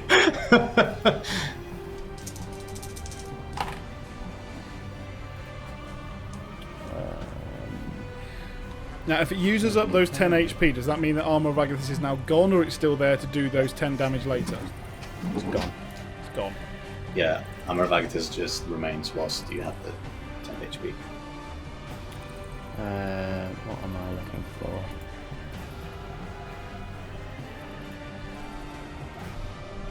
You are very, very lucky. Nothing else happens. Did I roll just enough? No, good your job it wasn't intelligence Buffett, put it that score way. is just Yeah. enough. It didn't roll high enough. Okay, and with that we are back around to Bothrid. Can I be running over at this What? point? You However long can it be takes me sort to of get there. dashing up, bearing in mind that it's like 75 feet to get from Yeah. where you are up to the end. So you can dash, but I still don't think you're going to get there. You would if you can't used exactly use my power action, now. bonus action, and... Oh no, that's all it is. Well, Sorry, yeah. I can Well, dash it's twice, but so I will let you have a go now if you want, as we are sort of at the bottom of the initiative order. I can't so see if the you little wish bright to, creatures anyway, can I? this one is slightly to the right of Dargon at his feet. So with the light, you would probably be able to see this thing.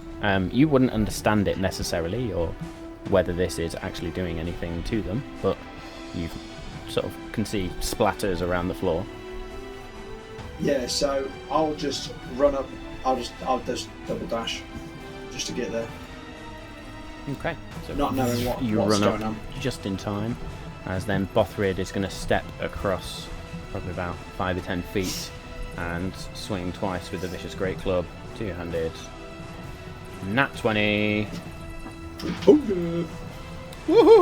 That's going to be 10 points on the first swing. Enough to hit on the second. It's going to be 20 points of damage total. Bothrid did the same amount of damage on the second swing that he did with the crit. And as he sort of strikes twice, smacks and breaks one of the legs, splatters this thing. It is sort of barely standing on these 3 legs, sort of limping around, this purplish blood just sort of leaking out of it. And we are then over to Dargon. That's a 30 to hit. Yep. Nope. How do you want to kill this thing? It's got 1 hit point. Yeah, same. Just stab it into the ground. So I'll say you two-handed just like this, skewer it, sort of bring the blade down and just sort of slice it in half. Give it a bit of a twist, lift up, and look around again. Is there anything else? We are out of combat as you all pause and wait. Ander runs up, arrow drawn, sort of you're all looking around. And I'll say, Dargon, you just sort of scan the sword around. And all goes quiet once more. What the fuck happened? They are not fun little bastards. Yeah, we were attacked by the dead men's brains. I don't know how they survived. It's weird. What? Is it bad? Brains have feet. Actually, I'm not actually shocked by this anymore. This is just a normal everyday occurrence now. Would I have heard or studied these creatures and what they're connected to? Oh, they weren't brain spider type creatures, were they? Make me a history check, please. Well, now you think of it, and yeah, to be honest, they were like brain spiders. In fact, I'm glad I thinking missed about it. this, Kirik. That's all right, you're going first next time. I think, well, yeah, it's going to be a history or a nature check, so I suspect you'll choose history. Yeah. Sage background? Does it come into effect here? This is Kirik clutching at straws. May well do. Let me have a look. You alright back there, you two? I will let you have advantage on this one. I need it. That's a natural 20. Oh yeah. Total of 24. Describe to me where you would have read this knowledge in the past and where you've studied Wikipedia. things. Well, The WikiLeaks library. Seen as it is a kind of part of studies of them, of like different planes of existence and multiverse and stuff like that, to have a creature such as the one that these individuals serve eventually, I would probably know a little bit about it, particularly when it's entailed to the fact that it can take over bodies, and that's a really, really bad thing. And I think there'll be a little bit of discussion about whether or not the creatures that lose their brains is a form of undeath or not. So, sorry, where did Kirik get this knowledge from? Was what I was going with that. Oh, sorry, library study, seeing Which kind of- library? Where? Oh, Tell me more about this library. So turn into Gindris all of a sudden. yeah, I am Gindris. the library of the Raven, which is in the monastery that Kirik spent most of his time once he left the clan, because it's in the monastery where he started to get the call from the Raven Queen. Okay, and yes, you would have read about creatures from beyond our universe or multiversal entities that seemingly bleed into the material plane in various guises, and these are almost experiments of these types of creature. You recognise these by their more commonly known term as an intellect devourers, known because they are known, or called such as they are known to sort of eat away at people's intelligence and finally take over. Which might explain why they were in the brains or the heads of these now dead dwarves.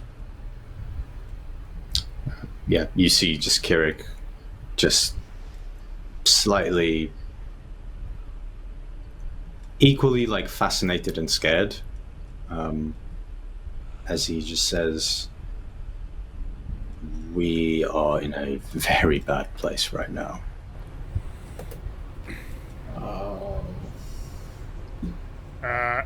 Yeah, so, why? Well, whenever these creatures are around, mind flayers are usually not that far away. Has Ander heard of a mind flayer? Same. Both of you make me history checks, please. Natural one. Nice. Dargon hasn't a clue. 12.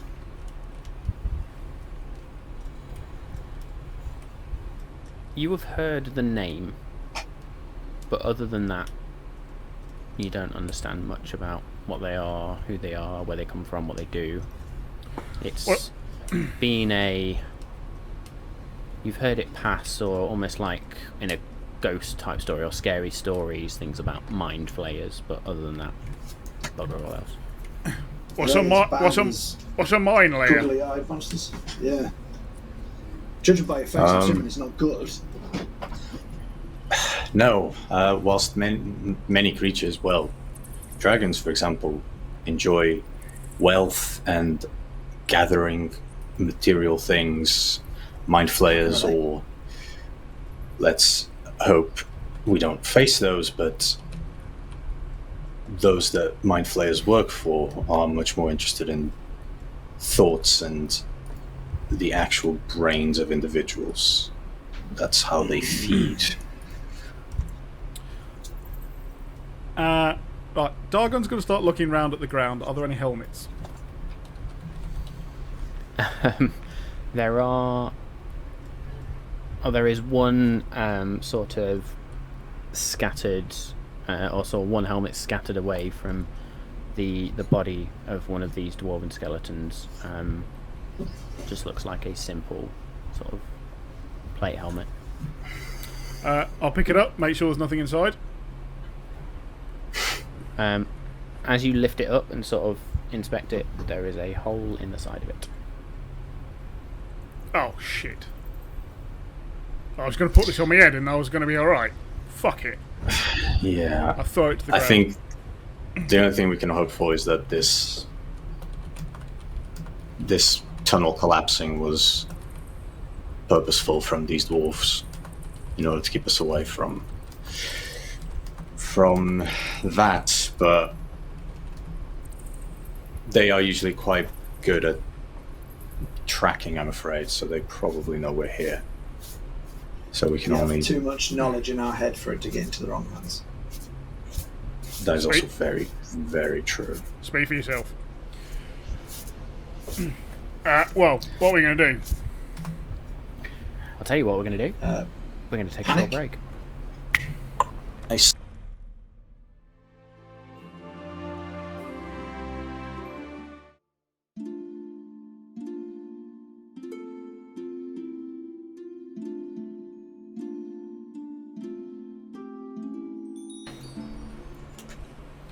Hello. Hello. Welcome back.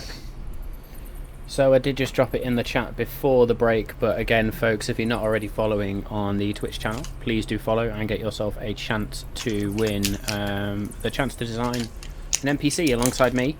When we reach 50 followers, we will pick one person, and you can design the NPC alongside me to feature in this very game. So, or campaign 2 if the mind guy. flayers kill us. Could be a good guy. Yeah, it could be campaign 2 if we don't reach 50 followers by the time these guys die.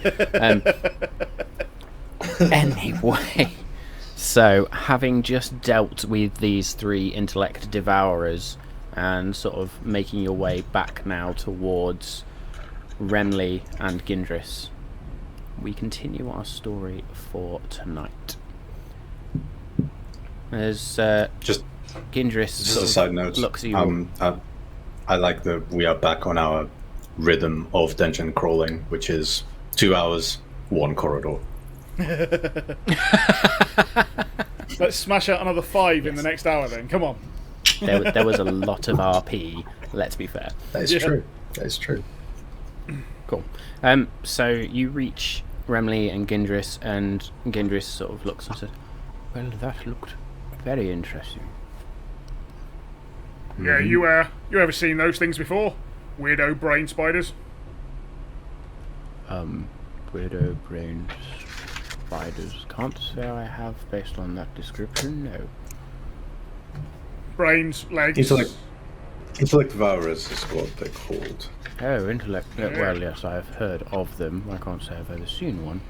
But then I do not spend much of my time in mines and underground. Insight check.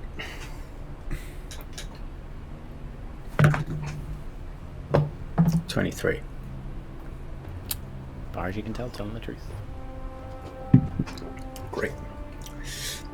Well, they are rather dangerous creatures, so I think if we stick together and try not to make a lot of noise. I'm laughing at the chat right now, who are literally typing out lyrics. Ridiculous. Anyway, Remley is going to turn and say, "Well, they don't sound like fun." As I change the accent again. As Kirik says, we better be quiet. I kind of like press my arms onto the chest plate, like in an attempt to make it a little quieter.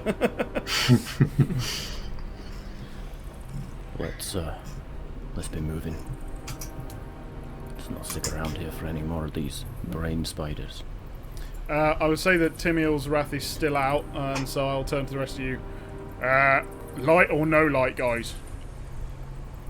I think we're past that point now about worrying, aren't we? Good. Aye. Spin the sword Let's around in my move. hand and just point it forwards. Zing! And you all begin to hurry, not a sort of a run, but sort of a rushed walk, a fast walk down the right-hand mine shaft, if you like, following the mine cart path or track, and in places the track. Mine. Sorry. In parts, the track is just ripped up and bent in places. There's the odd discarded minecart. One minecart seems to be on its side with these sort of bars of some sort of material in them. And you Inspection. continue Oh, on yeah. down. What are Inspection. they? What are they? This is why it takes us 2 hours. Make me an investigation check, please. So I'm going to pick one up, and I'll It's use a my shiny advantage of my 19. That is a shiny 19. goggles of minute. Still a bit shit. 15. Okay. In this particular minecart, they look like they are blocks of obsidian. How many have we got? Oh, there's like 40 around. They'd like Oh. think like gold bars that you'd see in a movie. They are I'll that have 5. size, but made of I obsidian. was going to say I'll have half You a pick dozen. up 5 bars of obsidian. How much is it? Do I know how much a bar is worth, actually? I don't know. Do you know how much a bar is worth? Yes, I do. We'll say for this, you do. So what would that actually... What, 500 gold apiece? What'd you say? It's just, oh, look, fucking Danny, your under is showing. I'd say a bar like this is probably worth about 50 gold pieces. A gemstone itself is worth about 10, so I'll say a bar sort of refined like this, we'll say 50. I'll take 10 then, so I can get 500's worth. I'm grabbing half a dozen. I said that, and I don't know the price of them. They just look cool. Remley's going to turn. Are you fuckers mad? Why? Why? Why? Let's move. Yeah. Yeah, but this Alright. pays for the supplies that keeps us alive. We have a dealer, Mephisto, back in town who's got us through many a scrape. Those little brain spiders aren't the only thing you got to worry about down here. If the Duergar find you, well, I won't be with you. Move. All right. Don't want me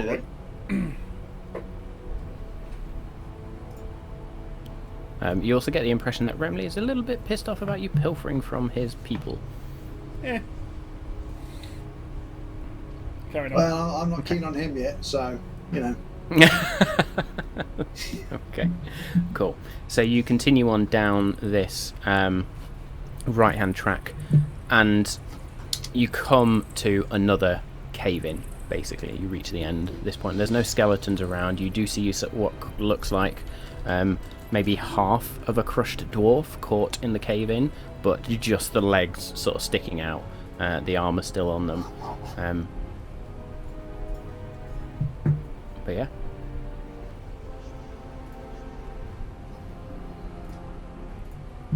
Don't hear anything Make me a perception check, in the please. distance, no.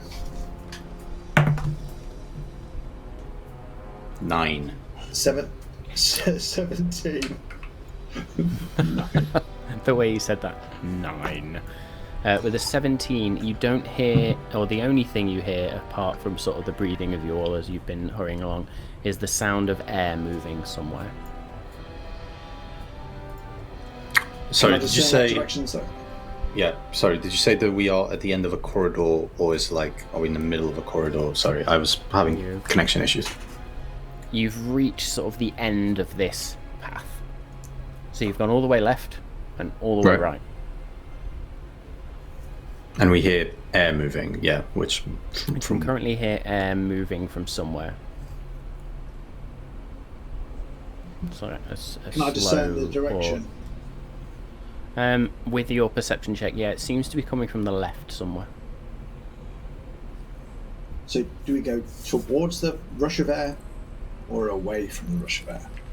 I mean, Yes. away means away means we need to go out. So press on. I If we think. go towards the air, would that mean it's potentially an opening into the surface, and away from the air means we're going deeper into the mine?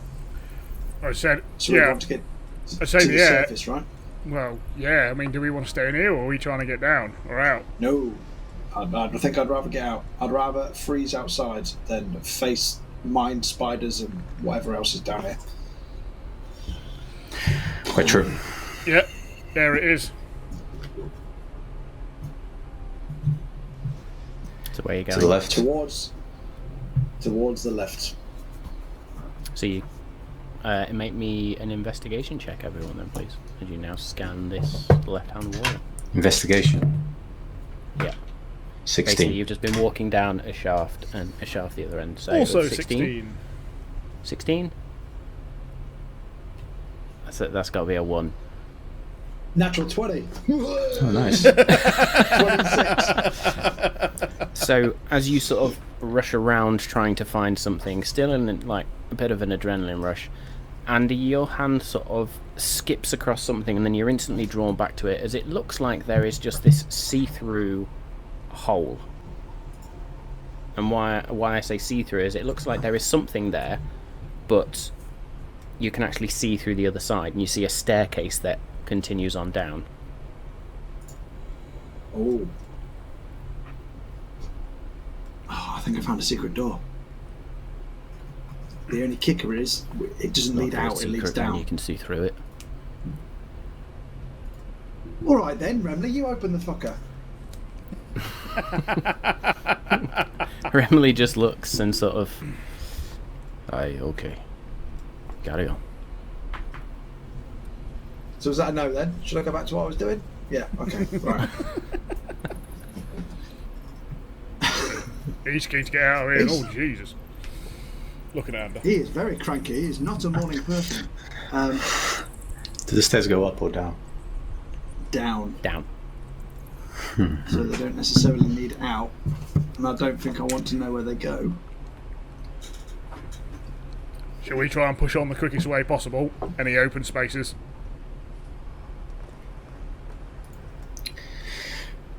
I mean, if there's air moving, means there's an opening somewhere, and we can just try and make our way up there. Yeah. Do you want to just try and... Now you stare at this door, you realise the sound of air moving is actually the door itself.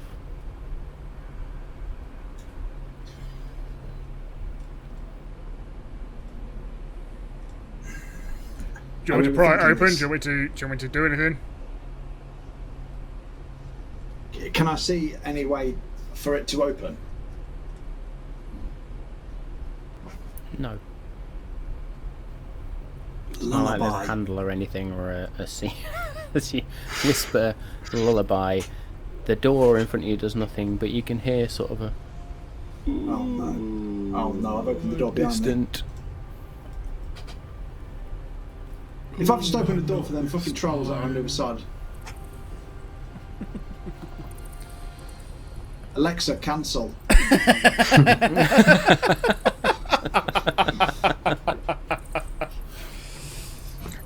Well, if you did open the door, then it means we need to move. So I say Fuck. we go down. We might come a out. perception check, please. We might come out at the base of the mountain. True. 8. 15. 8, 15, 19. 19. So the 15 and the 19, you do feel a slight rumble on the ground. Yeah. Shit. Yeah, right. Let's go. Let's go now. Come on. Go. I'll see if you can smash this door open. Yeah. I... Oh, actually, I've got the knock spell. Wind it back. So hang on. There was a gap in the door for you to see through Basically, this. wall, Yeah. gap in the wall, Yeah. but there is this sort of mystical effect. It basically is like an ethereal type door, but there's no handle, no lock, no edge. You can just see beyond it, and it seems to be making the sound of air flowing. Right, I can open this magically. The only downside is it creates quite a loud noise that probably everyone in this mine will hear. Yeah. Let's not do that. Even me smacking it might be quieter than that.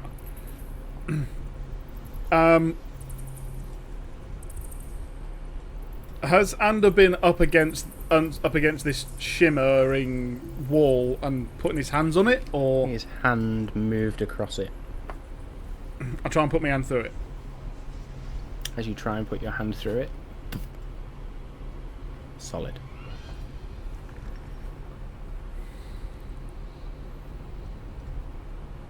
Remy, It doesn't do you look know so- how to open this door or not? No. Guys, Can you? It seems. we're wasting Touch it, time. though. We are wasting time. The door's fucking opening. We've got to go. Well, It's a whoever dwarven said door. before has Touch clearly it. been busy. Right, touches it. Duff. I'm not sure what you're expecting. We might need that spell. And Switch accents again. Right. I'll look at the door and cast knock. And as there Skadoosh. is this sound that echoes 300 throughout the feet. cabin, Yeah.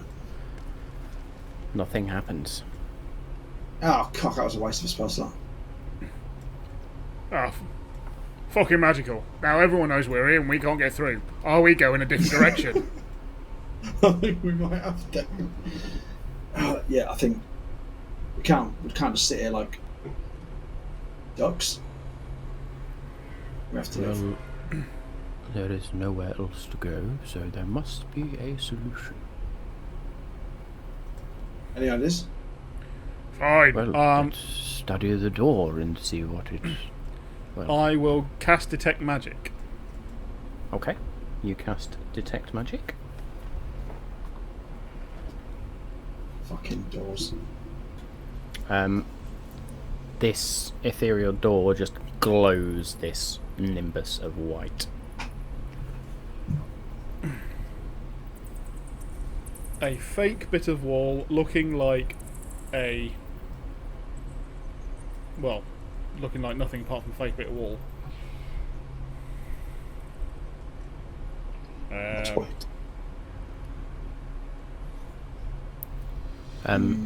If you would like to sort of take Yindris's advice and try to understand the door a bit more, make me intelligence checks, please, all of you. That one's on the floor. 16. It's a natural 20 as well. Was it a natural 20? Yep. 2. 20. 20. Ander and Dargon. The one thing that stands out is this sound of air, or sound of wind. There is no wind flowing, or no air flowing. You can't feel a breeze. But for some reason, this door seems to have something to do with air around it, or on it, or with it. So is it like in Fifth Element where you've got to provide the elements for each one to unlock it? I was just going to say that Dargon's going to go, fucking hell, don't know what it is. Where are your hands as you do this? My hands? Fucking not on it. Okay. As you blow on it, the door becomes slightly more opaque. Ooh. Oh. Whoa. And then fades. Right, everybody blow on the door, and we'll push it at the same time. Yep. You with Yep. me? 1, 2, 3. And you all blow on the door and try and push, and the door almost goes a complete opaque white and doesn't budge. What's And the then slowly dwarven word fades for again. air? Remley? Google.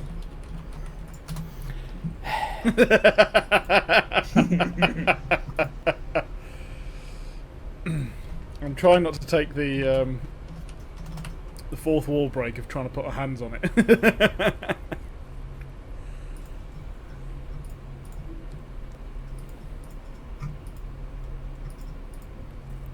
I'm just trying to see if there is one, but it doesn't look like it's in that particular dictionary.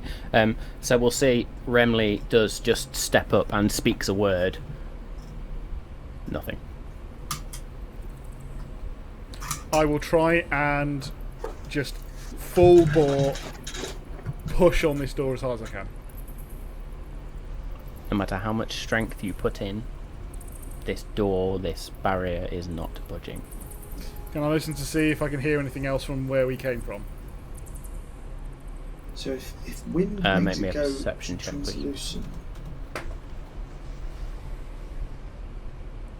translucent. 16. The rumbling has stopped. You don't seem to hear anything else. No thunderous footsteps.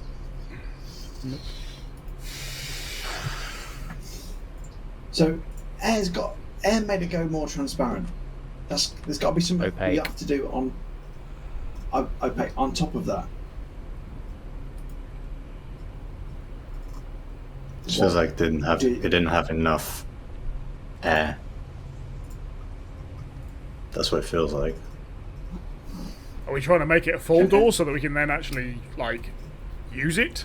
That'll be my guess. Push on it? We try Seems to again? me that the more air you feed it, the more it becomes solid.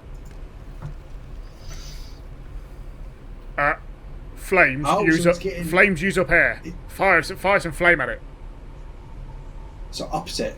I misread you out there. I thought you meant the more we blew it, the more it opened, but actually the more it shuts, the more we blow it. It just became more opaque, was the word I used. So you couldn't see through So it. materializes itself. Yeah. Okay. Kind of, yeah. Bothrid, can you turn into a wolf with large lungs to blow on this? Well, you hoping there's 3 pigs behind there? Mm-hmm. Okay. And Bothrid is going to use one of his wild shapes to turn into a direwolf. Now I guess we'll try again, all of us.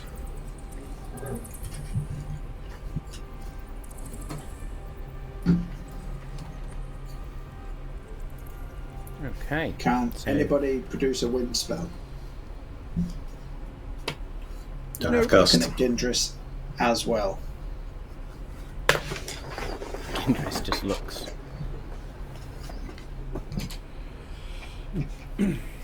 So are we? Right. Can I have? To blow? Are we? Yeah, if they're still planning to As do hard that. as we can. Okay then. On 3.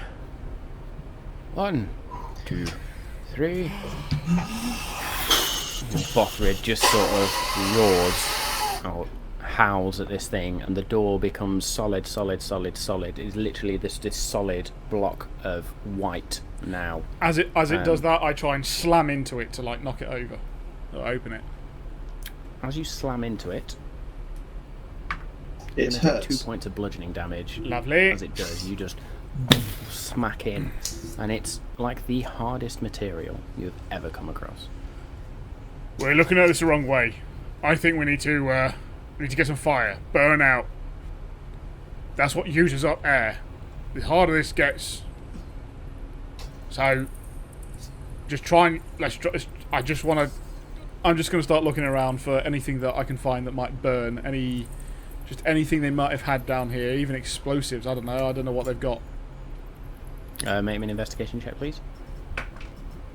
Oh, that's not bad. That's a 24. 24.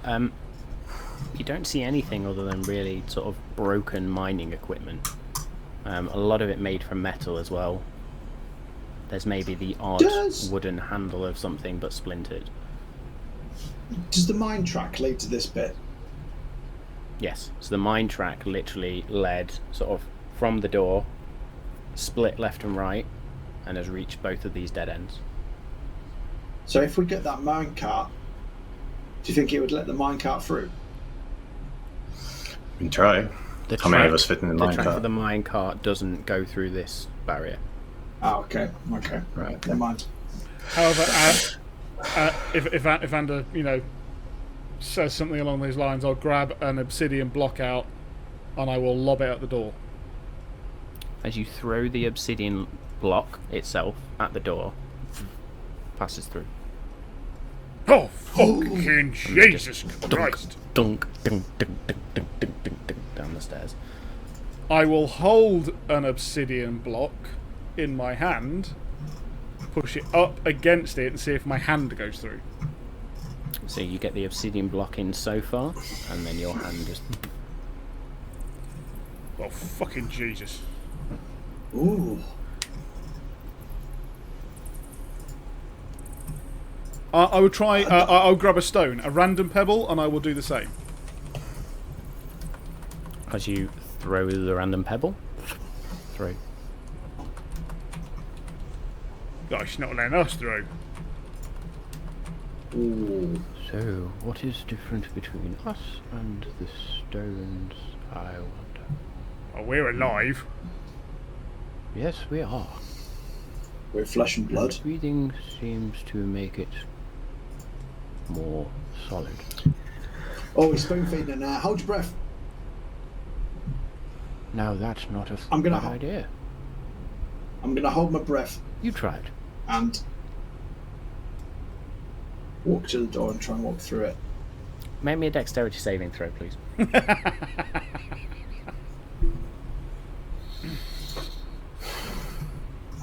And as Ander and steps forward, there's that moment where he expects to feel resistance and doesn't, so he just falls through and slides down the stairs slightly. You're going to take 5 points of bludgeoning damage as you just sort of bounce down the stairs. And before the you, rogue like, cops come to a it. halt. Can I evade in that? It's It's not, not well, really not an evasion. attack. Yeah, it's Oh, not no, an it's true. attack. True. True, true. How many did you say? It's your own stupidity. 5. You cannot evade your own stupidity. Well, that needs to go on a t-shirt right now. Well, that is a fine, fine example of a barrier. Well, shall we? And he just... and steps on through. I'm actually going to say, I know what the fuck did you do? How? Can he hear me on the other side? Or can I hear him on the other side? Yep. Just hold your breath. Oh, fuck. Well, Yeah. that's interesting. And Renly just clank, clank, clank, clank through. Yeah, right. You didn't have to waddle like a penguin. You could have just held your breath and walked.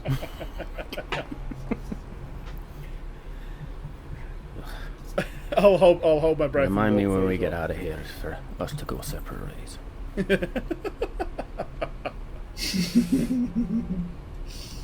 Bothrid's also in wolf form, going to sort of attempt to breathe in and then looks. He's not fitting through this, so he's back into Bothrid form. Steps through. I'll do the same. Kirik through. Yep. Well, Dalgon, are you coming or not? Yeah, alright. And I'll make it through. And you all now step through, and you're on the other side where Ander is sort of halfway down the staircase, picking himself up as Gindris sort of steps down and just holds a hand out to him. Oh, thank you. And he pulls you up with a surprising amount of strength for somebody of his frailty or apparent frailty. Ooh. On your feet. Don't want to be disappointing the fourth wife now, do we? Well, potential number 5, you mean? Well, yes, I suppose potential number 5. Are there any potentials? I might accidentally be betrothed. You can start breathing again, Dagon. You fucking should have told me, Jesus fucking Christ. Yes, not the sharpest tool in the box. This I'm one alright, is it. I'm alright, lads. I'm alright. He's not got the biggest tool either. Yeah, the sword's quite Sorry, big, was so... that some sort of... I'm confused. I grab the fucking great axe off my back, like, what do you mean? Oh, that's a mighty fine. Well, then surely he does. Anyway, shall we? I just want to look back to see if there's, again, any sort of thing following us through that door, or behind that door.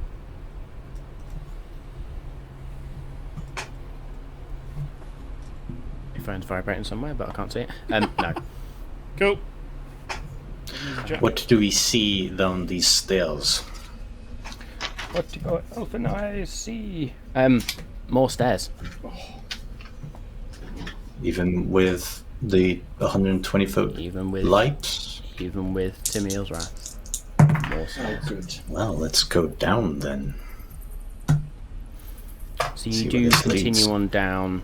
Just a reminder, And it's it 40-foot feels- bright light, 40-foot dim light, so 80-foot total. Yeah. It's the 120-foot dark vision that you get, Yes. isn't it, Dargon, with it? Yeah. Sort of. Which I kind of negate when it's bright light, because that's just, like, I was trying to look past a very bright light. Cool. And as you now sort of come down, it probably takes a good half an hour to walk down all these steps, and eventually you step out into a very narrow hallway, about 5 foot wide, and about 5 foot in front of that there looks like there is a crossroads of sorts. The architecture is, now that you're down here, is distinctly dwarven. There are dwarven heads carved into the walls, even sort of in this sort of narrow space, and there are a couple of what look like wall sconces. They burn with this strange purplish light, so there's no Oh, good. light down here. Does that purple light look anything similar to that vision that we just saw?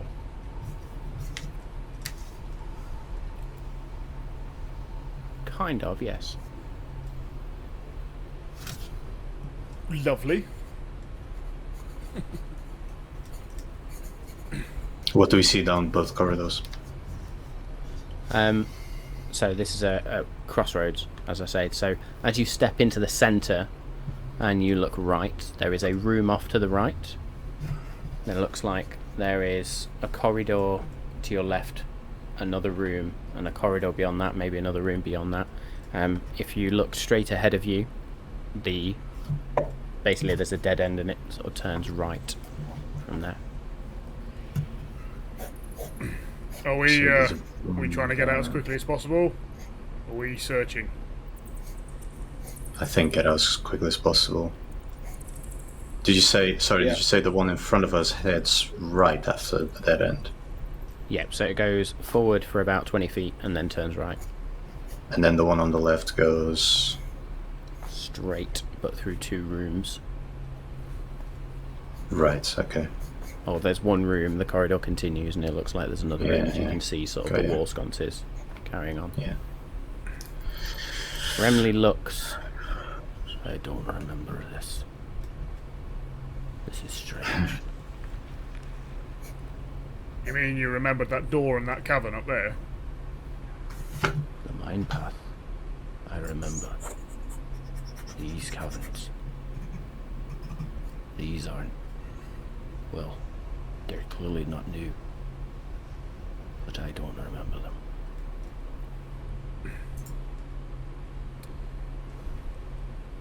Well, I think we... I don't know. It's pick and choose, but I think we could...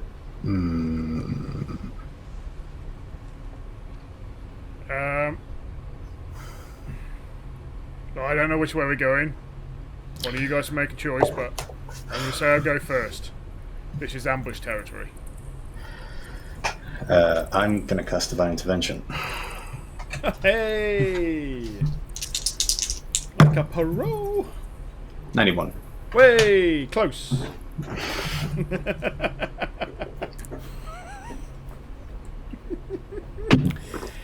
Yeah. Dead silence from the Raven Queen. Well, I say we try to avoid rooms, therefore the only one that seems to be the case is the one ahead of us, which continues a corridor. Are there any... Do we see any, like, presence of more sconces in any particular direction, or are they all evenly spaced? They're all evenly spaced. Great. Head ahead, though, then.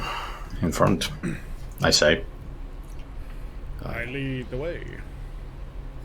I go second. Idris, stay close. And at this point, Remley, for the first time, is going to draw both his shield and a long sword. As you Nice. walk along this corridor, which then turns right, and it seems to open out wider, and the ceiling becomes very tall at this point. It opens out to about 10 feet wide. The ceiling becomes very tall. Instead of the wall sconces, there are these huge, great metallic, very angular chandeliers burning with that same strange purplish flame. And again, these huge, great dwarven carved heads sort of at the top of this this corridor, which goes straight forward. You do, however, as you go 10 feet down the corridor and it widens out, there is also a route left, which looks like it goes into a chamber or a room of sorts, and there looks like there's a couple of potential routes off that. As you turn to the... Or as you... If you go down this corridor, it looks like it bends down to the right and widens even further.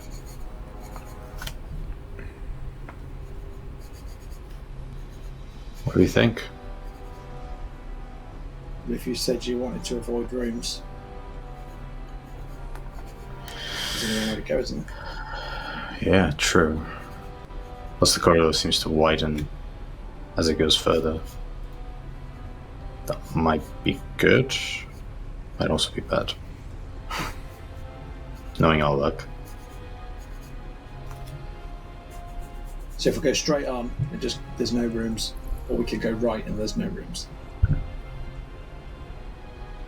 Yeah, we go straight on, then it turns right, I think, is what Matt said. So Okay. yeah, you've got a corridor that widens let's out do straight that. ahead of you, and then it bends around to the right. If you go forward a little bit, there is another corridor that goes to the left.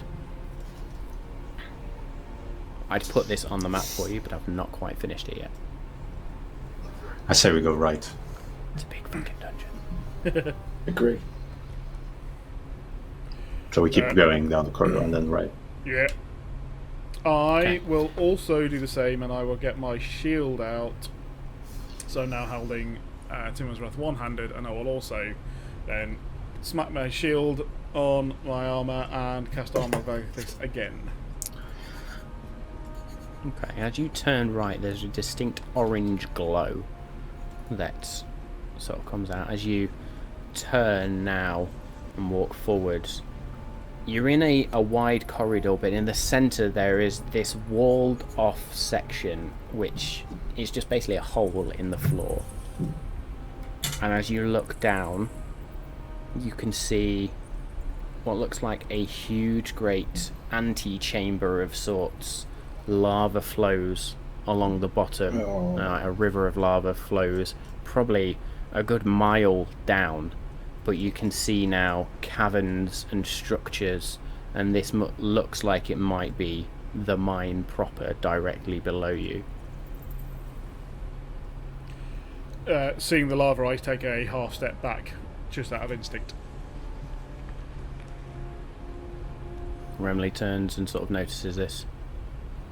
Scared of a little lava. Yeah, long story. Well, if we go down into the mines, Mm, you're gonna have to be on your guard then. Yeah, I'll push through. It was just uncomfortable. Is there any other exits through this room? Oh yeah, there's an exit out the other side. So it's just this, literally, as the corridor continues, there's this probably, I don't know, 10 foot by 20 foot hole which is walled, and there's these strange sort of statues of the very dwarven architecture, basically, looking down into the hole. And it looks like as you reach, or if you were to go round this and go to the other side, it bends almost back on itself, but around the walls.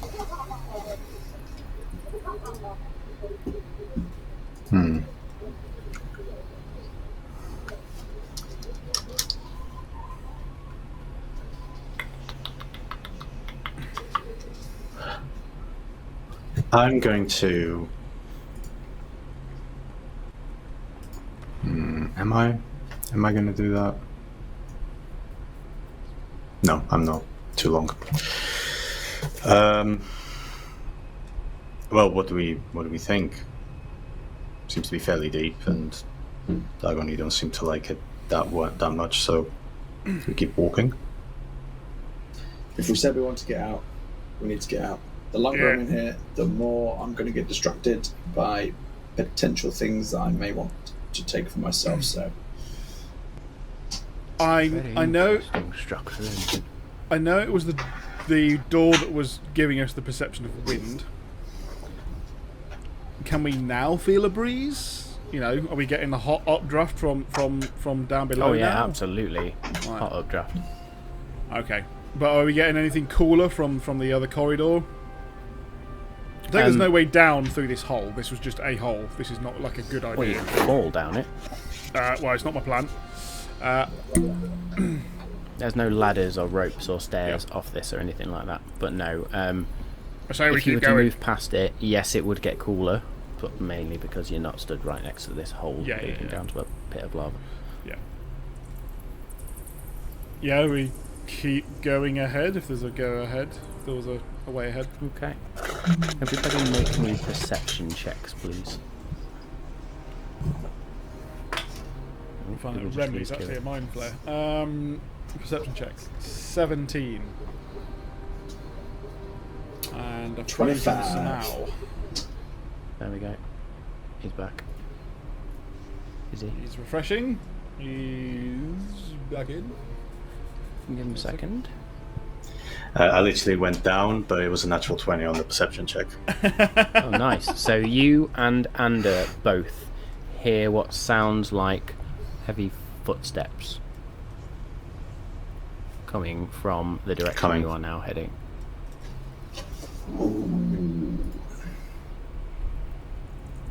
Something's coming towards us from that direction. And you'll see Remley tense up and sort of hold his shield and his sword, and he just whispers, Duergar.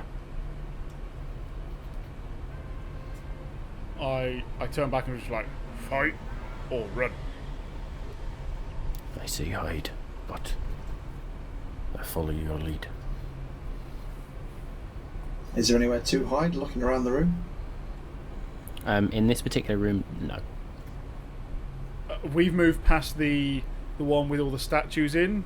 Have we moved past that one? But the statues themselves were just on the sort of the four corners of this hole, the rectangular hole in the floor. There's nowhere to hide Had behind sort of a wall the around massive it. statues then or anything? They wouldn't make the best hiding places, I'll put it that way.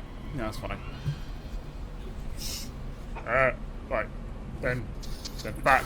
Let's try and get into some of the other rooms. Let's hide. Are you all trying to do this stealthily, or are you just running? It depends if they're wanting to or not. I mean, is there any point Kirik, Dargon, and Remley trying to be quiet at this point? Well, there's certain things that could be done. There's a DM's hint there. I can do pass without a trace. There it is. Can I take everybody with me? Yeah. Everyone with a 30-foot radius. 30-foot radius of you. Oh, let's do that then. Let's do it stealthy. I can help Well, us move Stealth silently. check, please. We'll see. And add I will. 10 onto it. Yep. So you'll see me pull some little ashes out of my pocket, and I will sprinkle them all around us. Oh, how very, very clever. Oh, he's a dick. I don't like him. Fucking. 16 total. With a plus 10. Yeah. Yeah, I rolled a 6. So 18 because I got a 6 as well. Rolled a 6 as well, but I do actually have a plus 2 but disadvantage. Remley gets rolled an 11 and a 12 on his dice. So with a plus 10, that's a 21, and with his stealth modifier, that's a 28. So do I get plus 10 on top of my plus 8? Yeah. Yes. You're Good, 'cause I rolled already- really shit. Yeah, but you're already better than, regardless of what you roll, better than Rolled what really I shit. rolled. You rolled. What did you roll? You rolled a 29 or something. I rolled a 3, so I got my plus 8, then my plus 10, luckily. So You have I'm advantage, 21. don't you? I do on... No, I don't have advantage on stealth checks. Oh, I thought you did. I used to with my and boots then that I lost. Gindris Thank gets... you, Jargon. Oh, you're very welcome. 13, That's all right. Did 23. you lose something, by the way?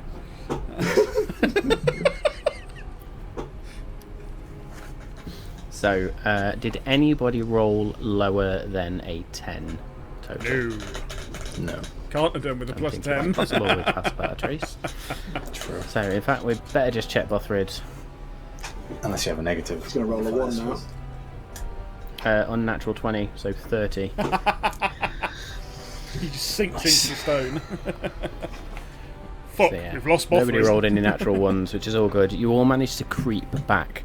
Where are you creeping back to? It's concentration, by the way. Just so you know. So right, is there another way? Now we're going back before the crossroads, or are we now Yes. having to go? So there is this corridor that turns to the right. If you're now heading back towards the entrance, where the dead end and that turned right to enter you into this sort of widened corridor, there is another path that heads north from here. Yeah. There's like a room with several pathways from there. So I say we go there actually. Fine, yeah. I'm sort of following you guys Okay, in the so fact that you're- I'm sort of going to be, at now the back of this protective. You'll head round to the right. You find yourself in not quite a circular room, it's a square room, but it's at an angle, so almost like a 45-degree angle. It's almost like a diamond shape, you could say. There is another walled off small hole in the centre of this. However, as you look into this looks like it was an old well of sorts and was once filled with water. No longer. Is there a door to it? There is no door in this particular room. There is then a room beyond this, which sort of widens out.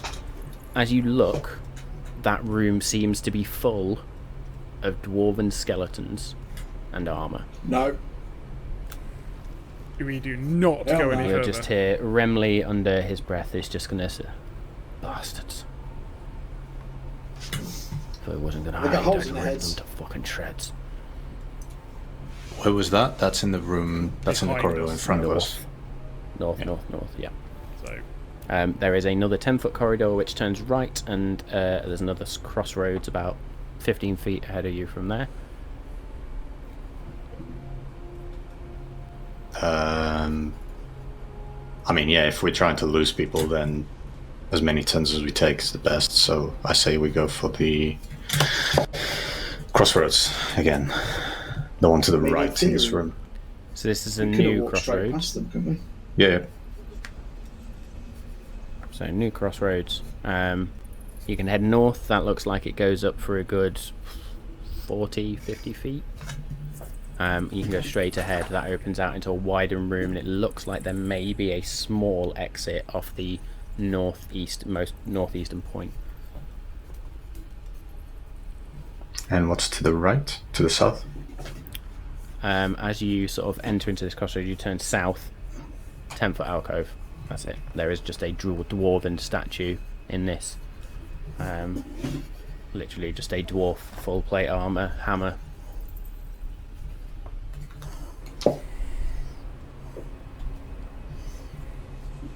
Oops.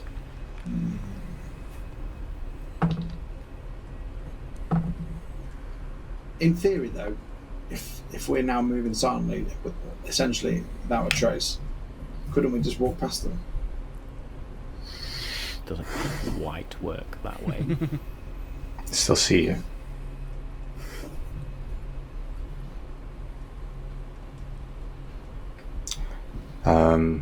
Well, let's head into this room and let's see. I think I see an exit close there. And if not, then it might be a good place to just prepare for whatever might be coming. Okay, so as you sort of silently move, or as silently as possible, move into this room that widens out, this room is very, very bare. It looks like there may have once been some workbenches in here based on sort of the dust marks on the floor, or sort of scrape marks on the floor. They are long gone. There is a tiny 5-foot wide exit of sorts out of this room. There is a wooden door in front of it. As you turn, however, you will shrink back sort of towards the northern side of this room as it opens out. And whoever's closest to the entrance peers round. And as you peer round, you now see what look like 6 Duergar, or dwarven-like figures. And they seem to be carrying what look like skeletons and armour. And they just throw them into this room beyond. The one to the north? Yes, where you already discovered the skeletons. Interesting. do they then just start walking back? Once they have deposited, they turn and they mutter in some strange language, and they'll begin to walk back. I do know Undercommon. It's not undercommon. That's fine.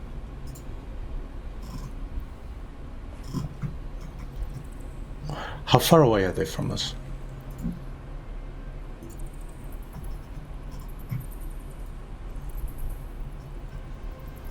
Probably about 50 feet.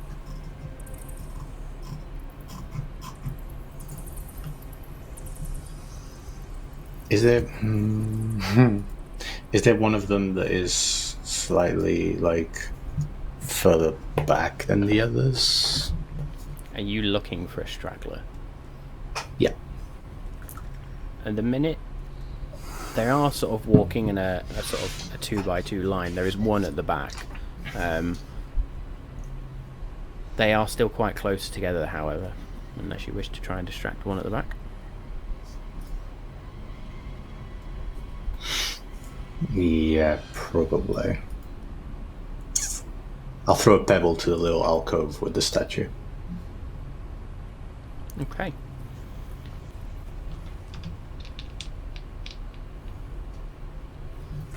I'll also say that as we were trying to do this stealthily, because I didn't say before, I would have put the sword away. Yeah. And swapped out to my hand axe. Good call. We're here. Good call.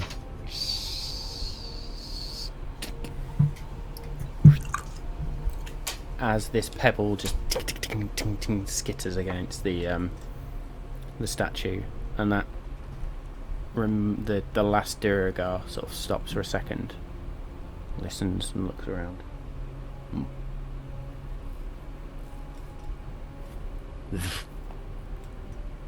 Seems to disappear out of sight magically.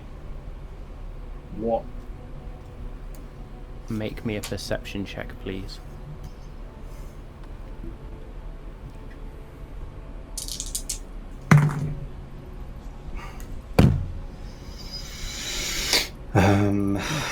It's 13. So is this like Kirik on one side of the door, me on the other side of the door hiding? There's not enough room for you to be on either side of the door. Basically, you're all on one side. That's because fine, the other that's bit's fine. just the corridor enters the room. You're all sort of peeping around a little bit, and what you notice, the first thing you notice is you're all now looking at this alcove, and the Duergar's gone basically invisible, is the pebble lifts, and then the Duergar becomes visible again.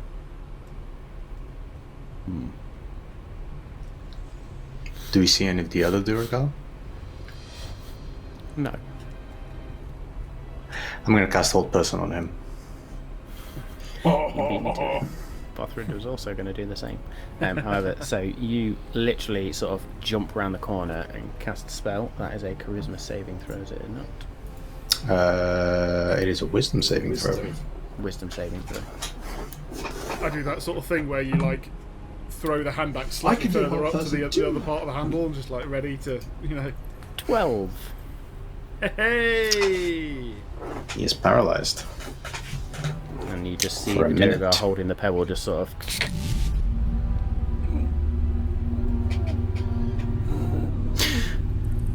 Drag him back into the room. Do you So say you that or just do sort of- you do that? I say that. I turn to you, Dargon. I say, might be good to just bring him back in. Okay, I will try and do this quietly. But yes, I will go to him and I will just pick him up and just pull him back. Just carrying a Duergar. So make me a just sit- stealth check. so I'm going to that's- say you at disadvantage. I'm at disadvantage anyway. Okay, yep, cool. I should still have plus 10 though. You still got plus Within 10. 30 feet of me, you are, yeah? Still within 30 feet. They were both absolutely shocking, but that's 14. Great. 14.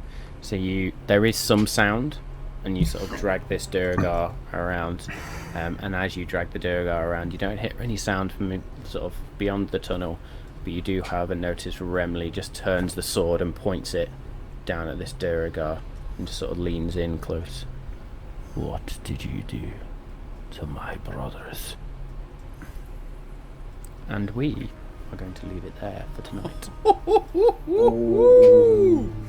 Oh, bit of suspense. Yeah, a bit of suspense. Captured Duergar. I think this is the first time since you guys picked up Bothrid that you've ever captured an enemy, which is interesting. Maybe we'll have a Duergar sidekick now. Who knows? But thank you very much all for joining us on this wacky adventure through an old dwarven mine. There has been a lot happening tonight. There's been a lot of backstory, which has been so much fun to delve into. That's probably been my favourite bit of the evening, but I'm sure you all enjoyed the intellect of arrows popping up and some little bits of combat as we now enter this dwarven dungeon complex, mining complex, whatever it is. Hope you've enjoyed it. Thank you all very much for joining us. Huge shout out to some of the tools again that we've used. I called them all out at the beginning. I won't sort of call them all out again, but I will say we'll talk about battle bards again. So if you're not, or if you haven't heard of battle bards, it's a great tool set, a great service to be able to get sound effects, musical ambiances and musical tracks for your own home games. If you want to get yourself a discount off of those sound effects and tracks, then please go register at battle bards, use the code MaltOnMagic, get yourselves a nice cheeky discount for your own games. Don't forget the NPC contest. I know I've sort of banged on about it for a lot of the session already, but we need to hit that 50 mark before that can be possible. So invite your friends, invite your family, invite your colleagues, invite your pets, just whoever. Help us get that number, help us spread the word. We want this to be successful as well as being fun for us and sort of hopefully entertain you at the same time. So with that, I think that will be me for tonight. Thank you to my awesome players. Thank you for all of you that have been active in the chat. I've loved it. Some familiar faces in there, and it's great to see you every week. But until next week, we will see you again. See you soon.